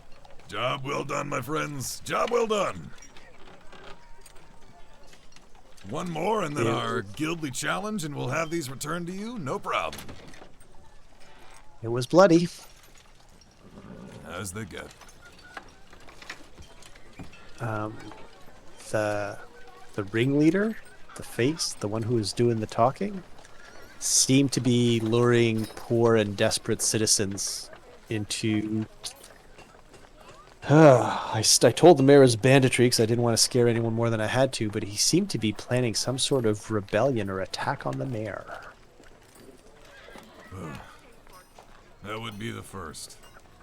But not the first time it's almost gotten close. People are hurting, aren't they? Maze, the mayor, runs off of a kind of an extremist notion. When there's a need, he fills the need. Whether that means the downfall of several of his citizens underneath his nose? Maybe. He's a good man, but he's a bit clumsy when it comes to these things. Speaking of people being hurt, we were helped and set on the right track by a half-orc baker in the residential district. We could probably find him again. Luke. Oh, Luke. Yeah, I know him. I don't suppose your kitchen needs to buy bread from someone. You know, actually. Hey! Hey, Kronk! And you hear a sort of, coming from I the forgot back his name was room over Kronk. here. We low on bread yet, man? Kinda. Halfway. Yeah, we could use more bread. Sure, it'd be appreciated if he was. I'm sure he'd appreciate getting a large order from a place like this.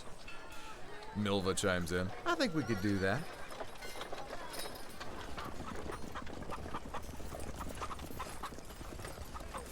I like that people are calling the himbo, and you haven't even seen Kronk yet. He just perpetually stays hidden in that fucking kitchen. We'll never see him. He's just a disembodied voice. I sit. And I see who exactly you're sitting next to. Next to and across from, I had to pick which is which.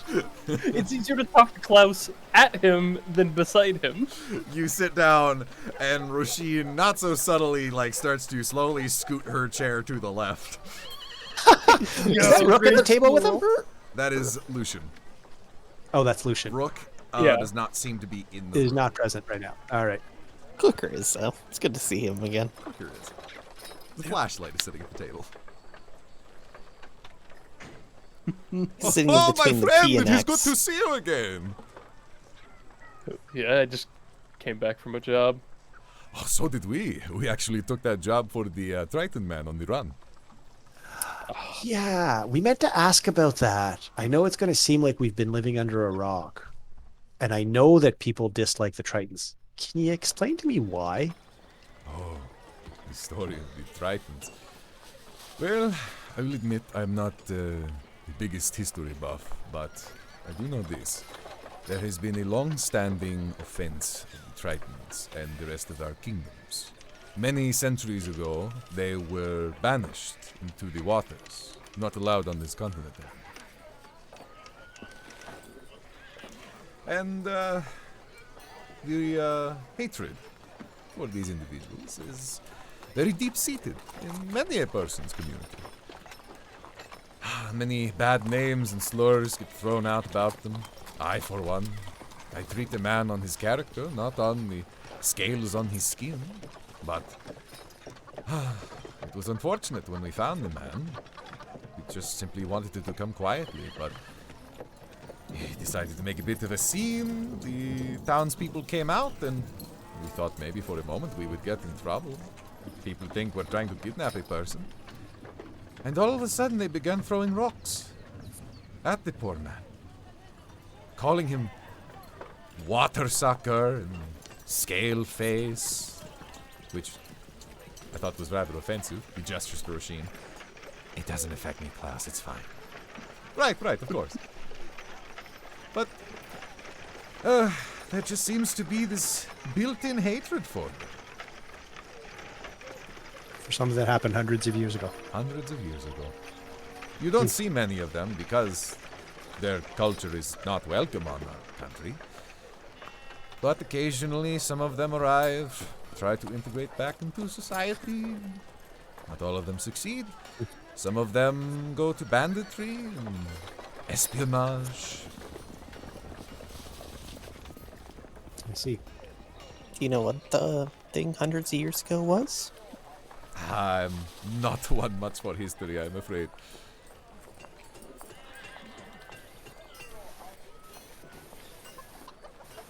Roisin also kind of shrugs and shakes her head. Lucian's just kind of staring. I grow tulips. Oh, you guys won't quite get that. Don't worry about it. It's just a joke Fair from a enough. show.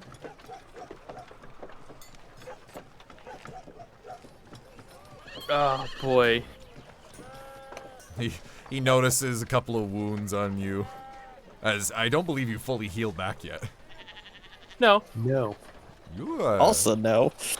you seem to have gotten yourselves into quite a scuffle. Fine. So we, as you overheard there, tracked down a baker who had received one of the offers of the scam or the get rich quick. He pointed us. It seemed they used a series of, I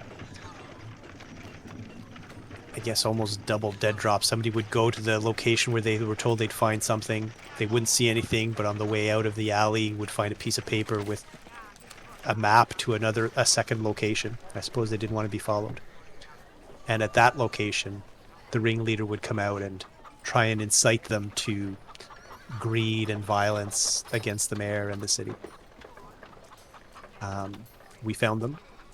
We were in the process of figuring out if we could come to a peaceful resolution when my companions here, both of them sharper eyes than I, noticed that a couple of other citizens that the mayor had told us were missing persons actually were being kept in cages at the back of their camp. Incensed by the injustice, both my companions sprang to action, initially trying to subdue them, but the bandits fought to a lethal end. And so we had to defend ourselves with similar means. We did manage to get one to surrender once he was outnumbered, but unfortunately the rest of them perished. Roll me insight. Oh, I was gonna say Chikara butts in at the end real quick. Oh yeah? That's kind of true. I was just intent on killing them. I saw something, I don't know what it was, but these men, I felt they needed to die. So, with that good enough insight, when you mentioned people being kept in cages, Mm-hmm. Klaus's ears kind of twitched a bit, and he very vaguely winced, and you saw a very slight scowl come across Rasheen's face.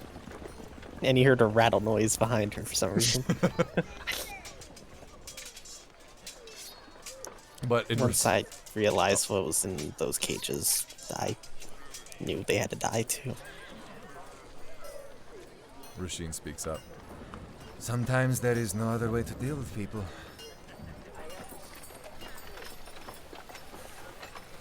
Sadly, I would have liked to bring them in to face process and justice. Let the people of the community both know and decide what should happen. But One of them we brought in. yeah, but there's not much peaceful negotiation over the blade of a sword. And Chikara saw something. Mystical insights are always dangerous, but they definitely happen. Do you remember what it is you saw, my friend? I sort of saw myself, maybe in the past, maybe a different me, and the area looked very familiar. My friend was in a cage, and the guy talking to me said the same lines that this man was feeding to me when I arrived. And it just hit something, and this guy I needed to take him down. Sometimes deja vu has a way of bringing back memories.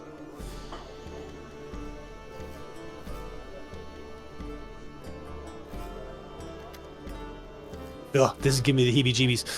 I walk over to the bar and order a porter. All right. Melva hits you up. Well, that's a lot. I'm gonna go get drunk. I mean, and to be clear, I kind of want him to be talking in a way that he feels pretty much no remorse for killing those 2 people, even if one of them didn't deserve it. It's like, he's just like, that happened. Oh well. Life goes on. Or just believes they all deserved it, so it's easier for him.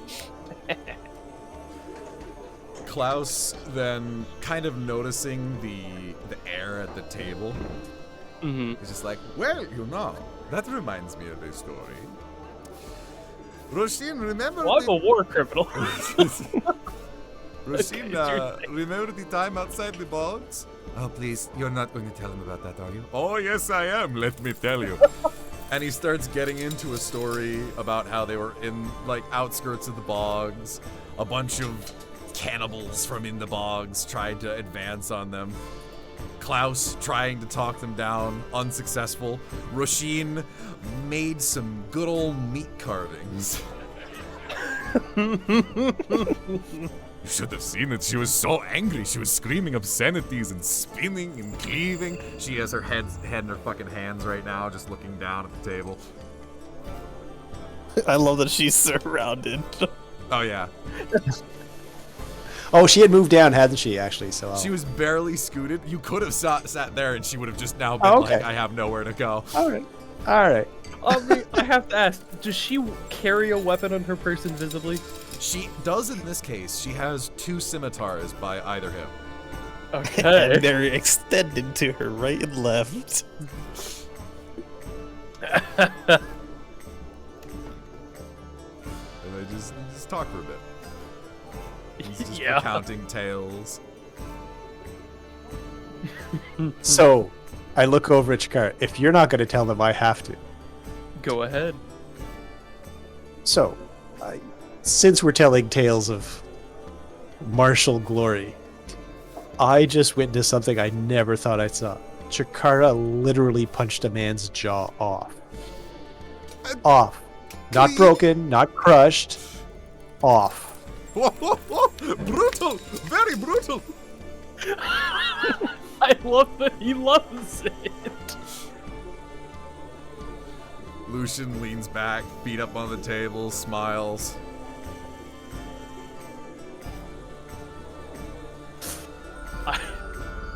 You know, I don't feel anything for that guy, but maybe the other guy I definitely shouldn't have hit so hard. I think I caved his ribcage in. He was wielding a sword at you, I mean, and he it had not happens. surrendered. I had called for Yeah. surrender, but he had not surrendered.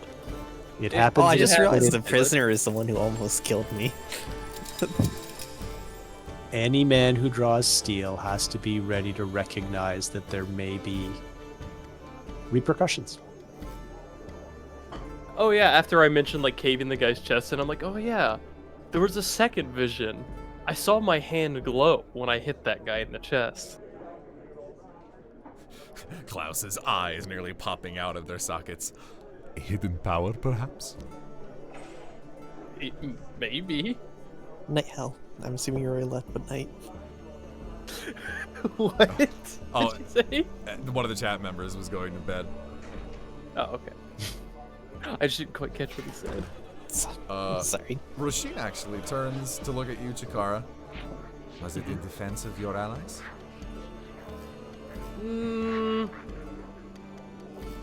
Maybe a little. Was it in vengeance for a past wrong? That sounds about right. Then the blood was fairly shed.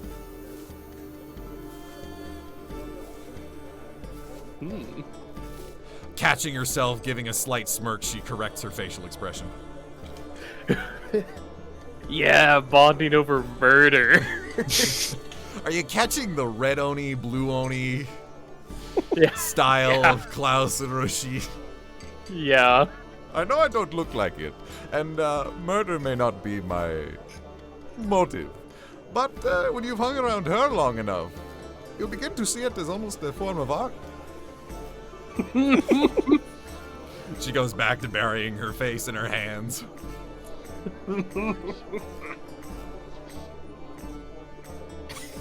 As Klaus's accent goes between Indian and Russian for some godforsaken reason. I'll get better at it.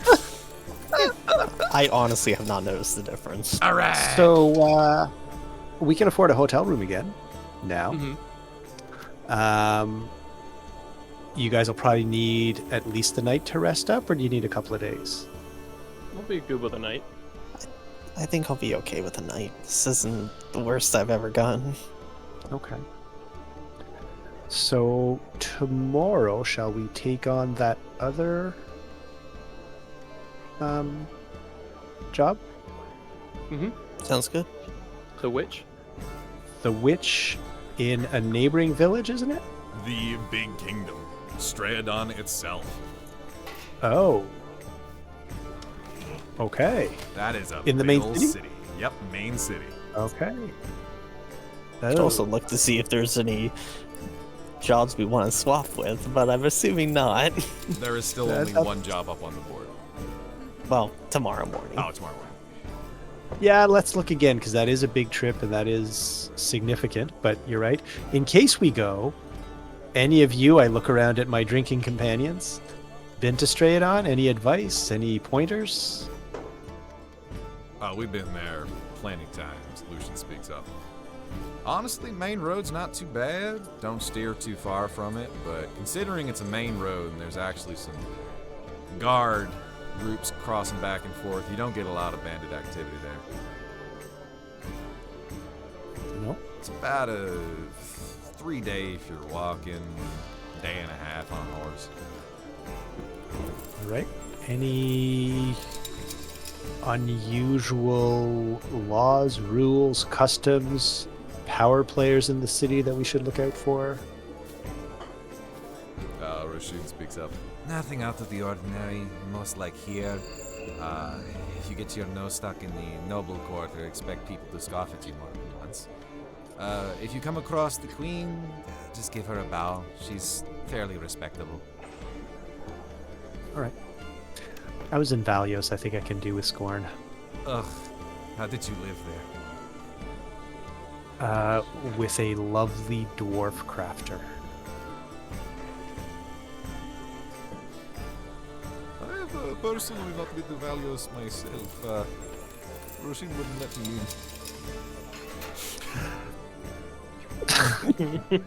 in. She may have been doing you a service. They tend to be rather rude at the least to anyone who doesn't suit their ideal of how persons are supposed to look. Thank you for someone understanding. I was very curious. I wanted to see. They would have ridiculed you, Klaus. Ridiculed. Rasheen left Klaus in the car with the paper taped to the window that said he's okay, he has the AC's on, he has I cracked the water, he's window. listening to his favorite music. He is the music. But yeah, just about a 3-day trip back and forth. Well, not back and forth. I'm saying 2 straight done.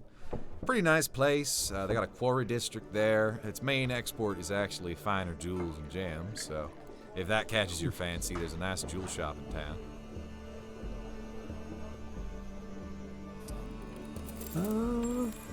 All right. Oh, I've been wanting some jewels. Gems. We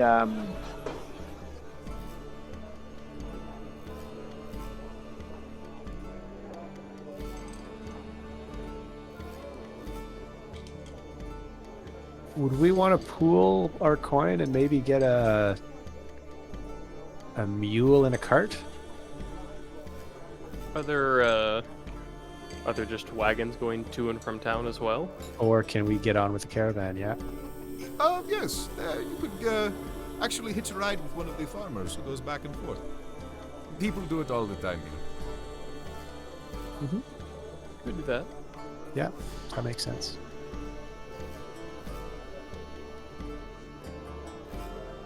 All right. Well, I'd like to hit the library, learn a little bit more about that Triton history, and then maybe get a meal and book a room again, and we're going to try this again tomorrow. Sounds good. Mm-hmm. I know Omni had originally wanted to wrap up a little early, so we might be getting at a decent time to call it a day. Yeah, there's just a couple of things I have to... Oh! Alright. Yeah, there's just, like a couple of things. We'll say you can definitely go to the library. I'll have, like, a quick little interaction there, and then we'll say for your evening you're researching Triton history, of which I will more properly write up for the following session. Sure. And Do you want a history roll to see how effective I am in my research? Yes.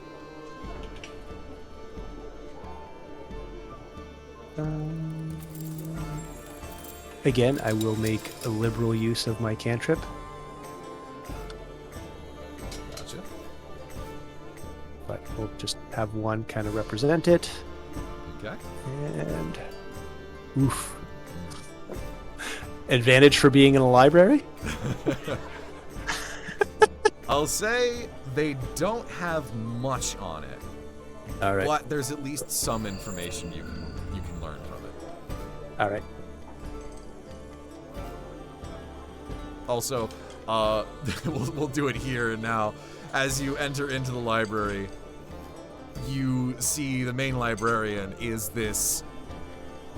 I can't say the term without offending potentially a large group of people. He's a rather rotund orc, Okay. to say the least.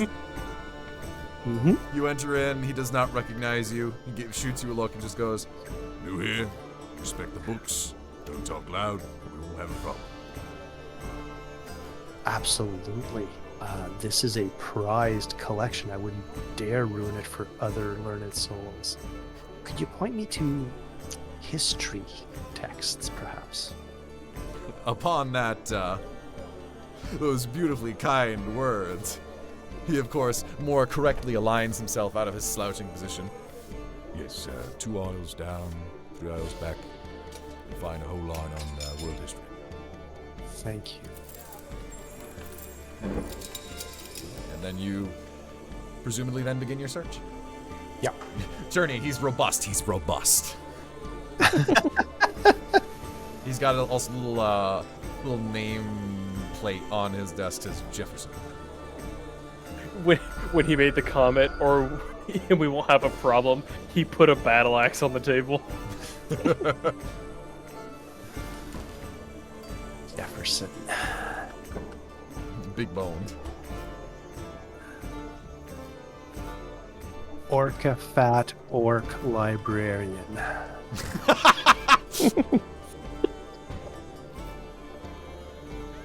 Alright. So then that's... We'll can glean what you learned from the library in the next session. Yep, absolutely. And so then, presumably after that event, you guys head to the inn? I'd like to get some more threads, just general to weave with. Okay. I'm going to have a late night with Klaus. Alright. Bonding time. Yeah, after I get my Bonding. threads, I'll come back and just hang out, because Okay. maybe knit a little top hat for Eustace Jr. God, yes. Where do you go to get the threads? Is there another weaver in town? Because I don't want to bother her. She just got reunited with her daughter. Weaver, no. But the general store does have thread. Okay, I'll just buy some thread from Gus. Okay. Ma'am, I know you just went through a traumatic experience. Do you have any thread? Yeah, she wouldn't even, her store would be completely closed. Yeah, Of course. I'd yeah. break in. So I heard you make clothes! If you don't got any on hand, I bet your daughter's clothes would fit me. Oh,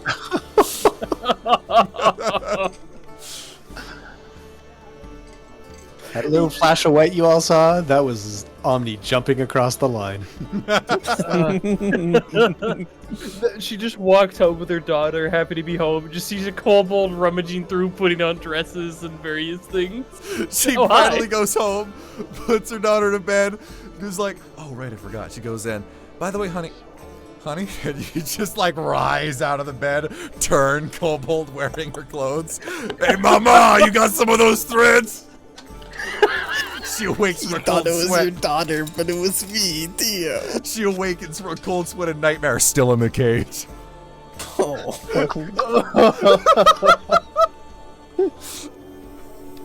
So anyway, I buy some threads from Gus. All right. I don't even know how much that is. Let's call it. I don't even know. 10 silver. Which is 1 gold. How much does string cost? Cotton thread, 30 feet of it, 5 silver. 30 feet. So if you want like 10 feet, 20, I mean, you need a lot of things. I want some cloth as well, wouldn't you? He's gonna make a knit hat. Ah, yes. Make him a little beanie. Yes. We'll put together a bundle for you. 10 gold. No, Yeah. 10 gold. 10 silver. Okay. Just 1 gold. All right. By the way, this is Jay breaking in.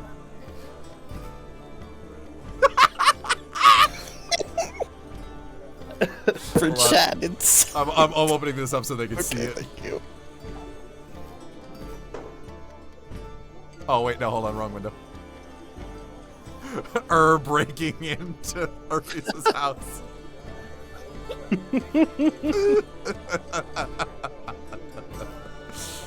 Also, I Oh love no! that we're just... Foods!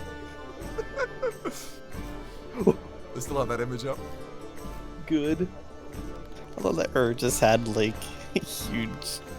Like, oh my god, my life has changed moment while carrying a 6-inch tall egg. Yep. Almost half as big as him. Fucking egg. Alright. So then you spend some time with these folks at this table, telling some stories, which I will probably, since you're talking with them, write up at some point for you and the viewers to read. That's fine. Along with that letter that Jane wrote. I got more cut up. Good thing I have time. Her talks a bit about his family. Nice. You see over the course of the... Well, Jakara. Roll me charisma. Oh, charisma. -5. Just flat charisma? Flat charisma. Oh, baby. 22 now. Man, nice. Dude. Klaus I do actually. is having the night of his life.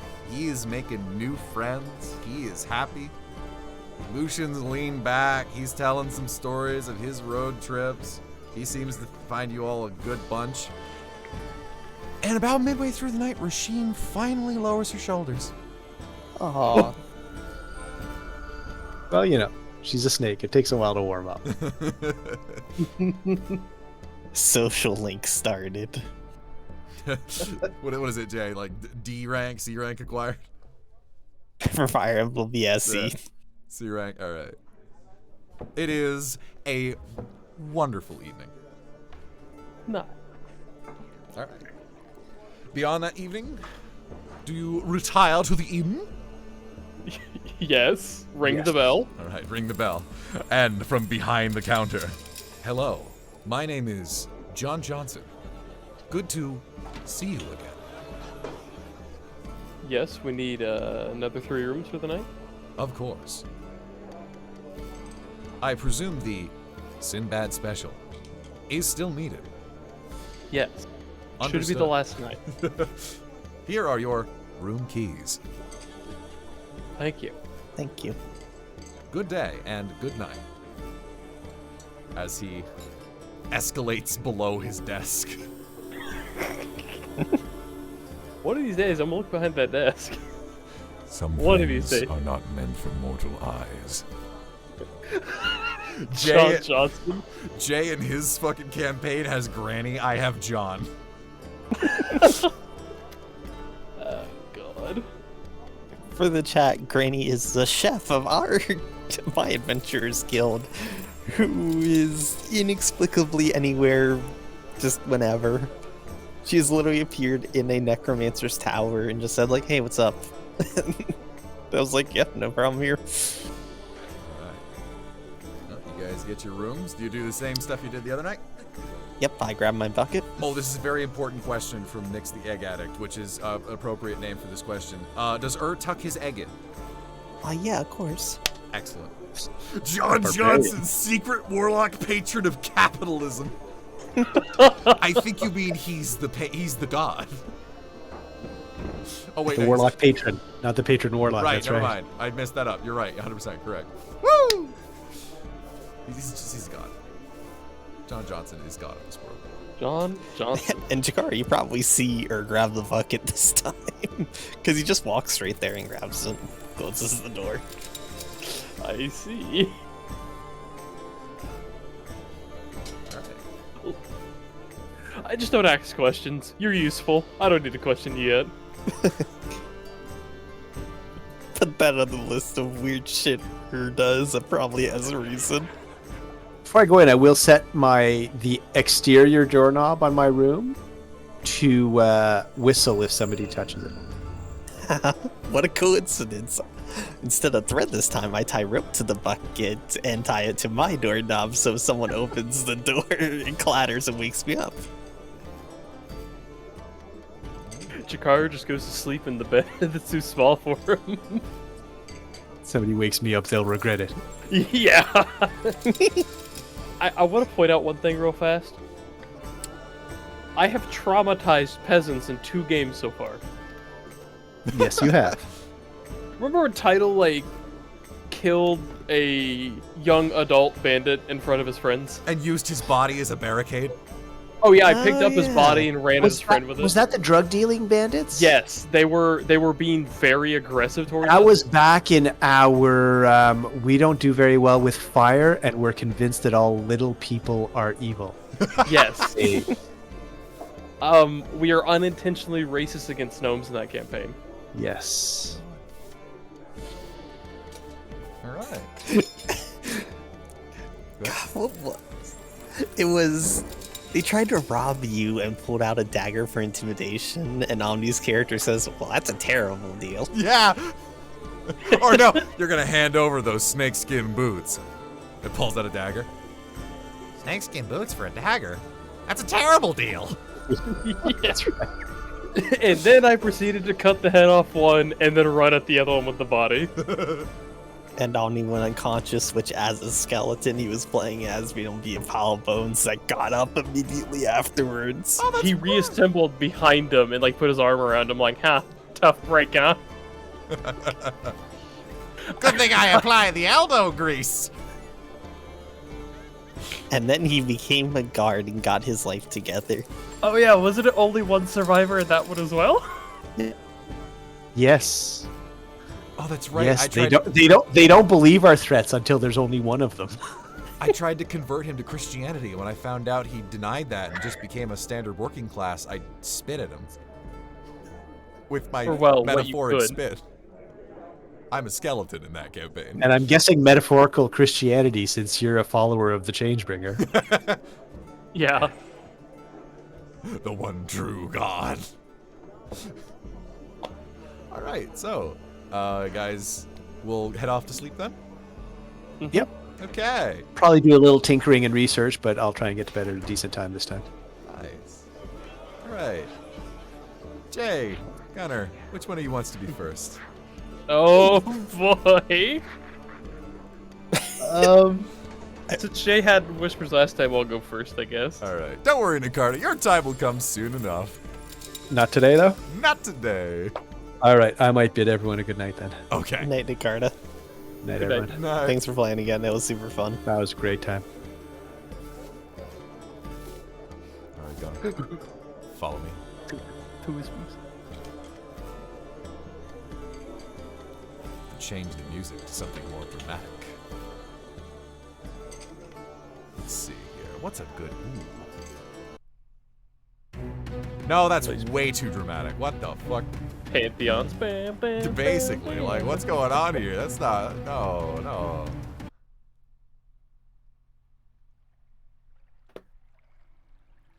No. No, that's a swamp village. Oh, Honestly, Swamp Village might be fitting. That sounds ominous. maybe. Let's do Sunken Temple. That's pretty good.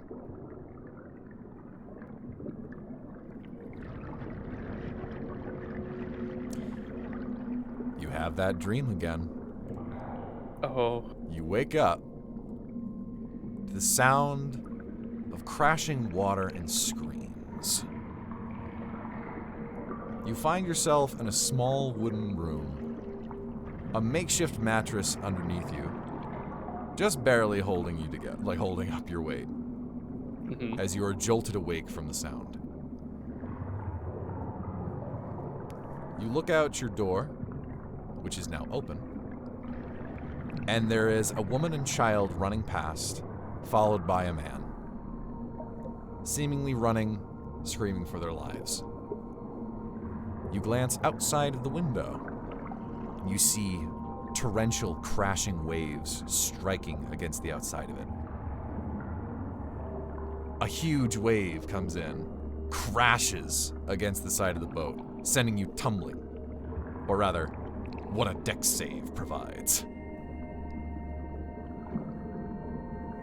I see. That's your cue. Dex save. You hold yourself perfectly. You feel you've been here for a while. You know the waves. And you know you're on your a boat. What do you wish to do? I'm gonna look out the door to see where they were running from and to. You look out the door and you see the people running past you, heading to stairs. They're desperately clambering up, the woman helping her child up the stairs. The man, desperately trying to climb them up, trips, falls down a few, but quickly gathers his things and tries to get up further. You do notice as these people pass you, they're either very tall or you're kind of short in this dream.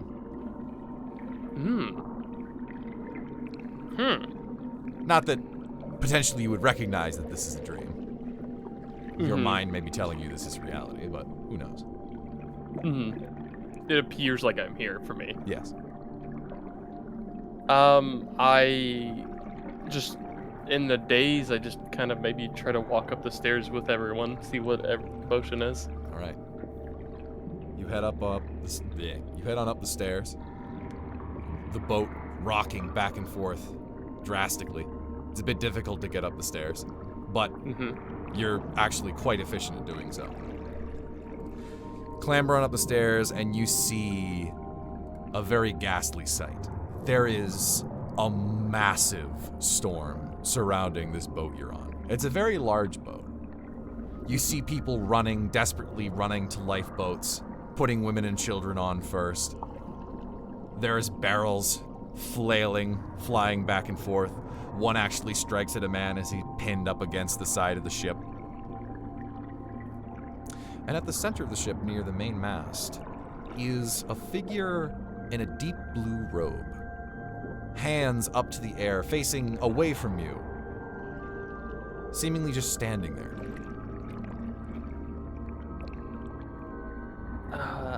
I'm gonna go up to the man in the robes. All right. As you start to walk up to the man in the robes, suddenly you see his entire body just shudder and shake as a light erupts from him. And suddenly an enormous bolt of lightning strikes right at your feet. Oh. It sends you tumbling, your entire body racked from the shock as your mind and your eyes go dark. Your eyes open a moment later. You find yourself sinking deep into the ocean surrounding. You are faced down towards the depths. As you are sinking further and further.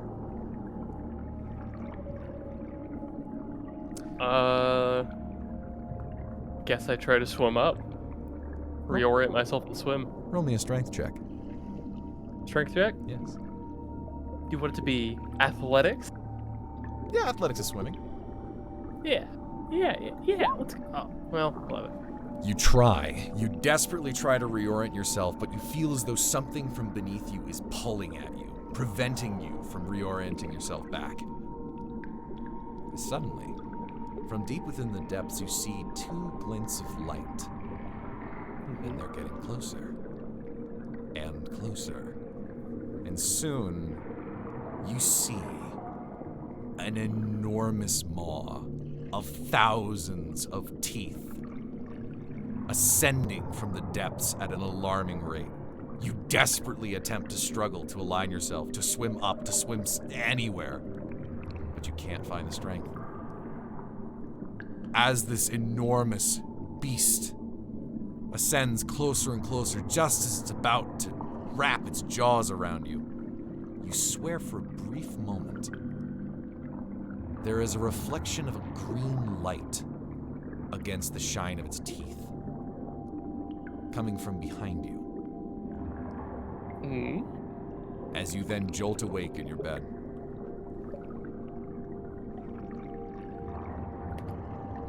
Interesting. A cold sweat overtakes you. You raise your hands up to ensure you are not in fact dreaming. And for a brief moment, as you waver between conscious and unconscious, for a moment it looked like your hands had claws? Fascinating. But you don't see any more as you look around the darkened room of your in-room. And that is all that happens. Damn. All right. That's certainly gonna be something on his mind. Also, same, for a brief moment, same green color you thought you saw earlier. Okay. I assume. Yeah. Well, in your memories. All right. That is your vision. You want me to send Jay down? Yes, please. Okay.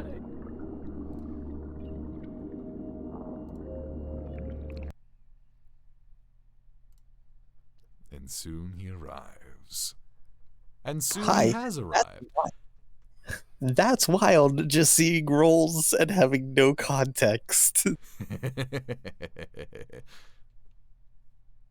All right. Jay, Mm-hmm. your turn. Yay. As you drift off to sleep again. Or, well, again, for tonight. Yeah. Suddenly, It's always you find yourself in the same dream you had last night, which is unusual. These dreams you've been happening usually take a while before they happen again. This one is soon.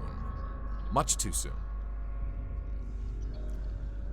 In this dream, once again, you are looking out onto this massive horizon. Just land out before you. And you actually find you're a little bit closer this time to that black spire in the distance. Okay. You can see this faint bluish-green glow coming from it as objects are almost like floating on and off of it. You try to move your head in any direction, but again, your vision appears to be locked in place.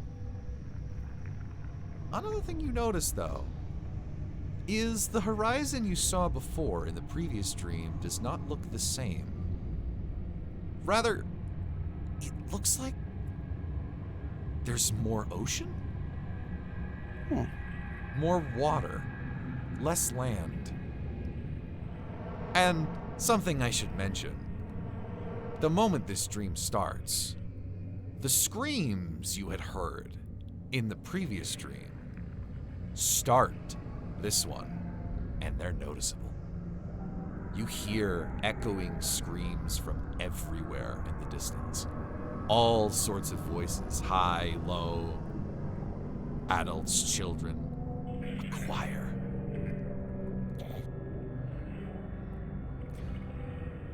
And as the dream goes on and on, you begin to notice the sky, as much as you can see of it, has a greenish hue to it, which is not like any weather you've ever seen. And suddenly, deep in the back of your mind, you hear something. It's a voice. It's familiar almost, but you can't pinpoint what it's saying. It's whispering something to you. Just as you try to listen in, just as you try to figure out what it is that voice is saying, you wake up into a new dawn. We can go back up now. Okay.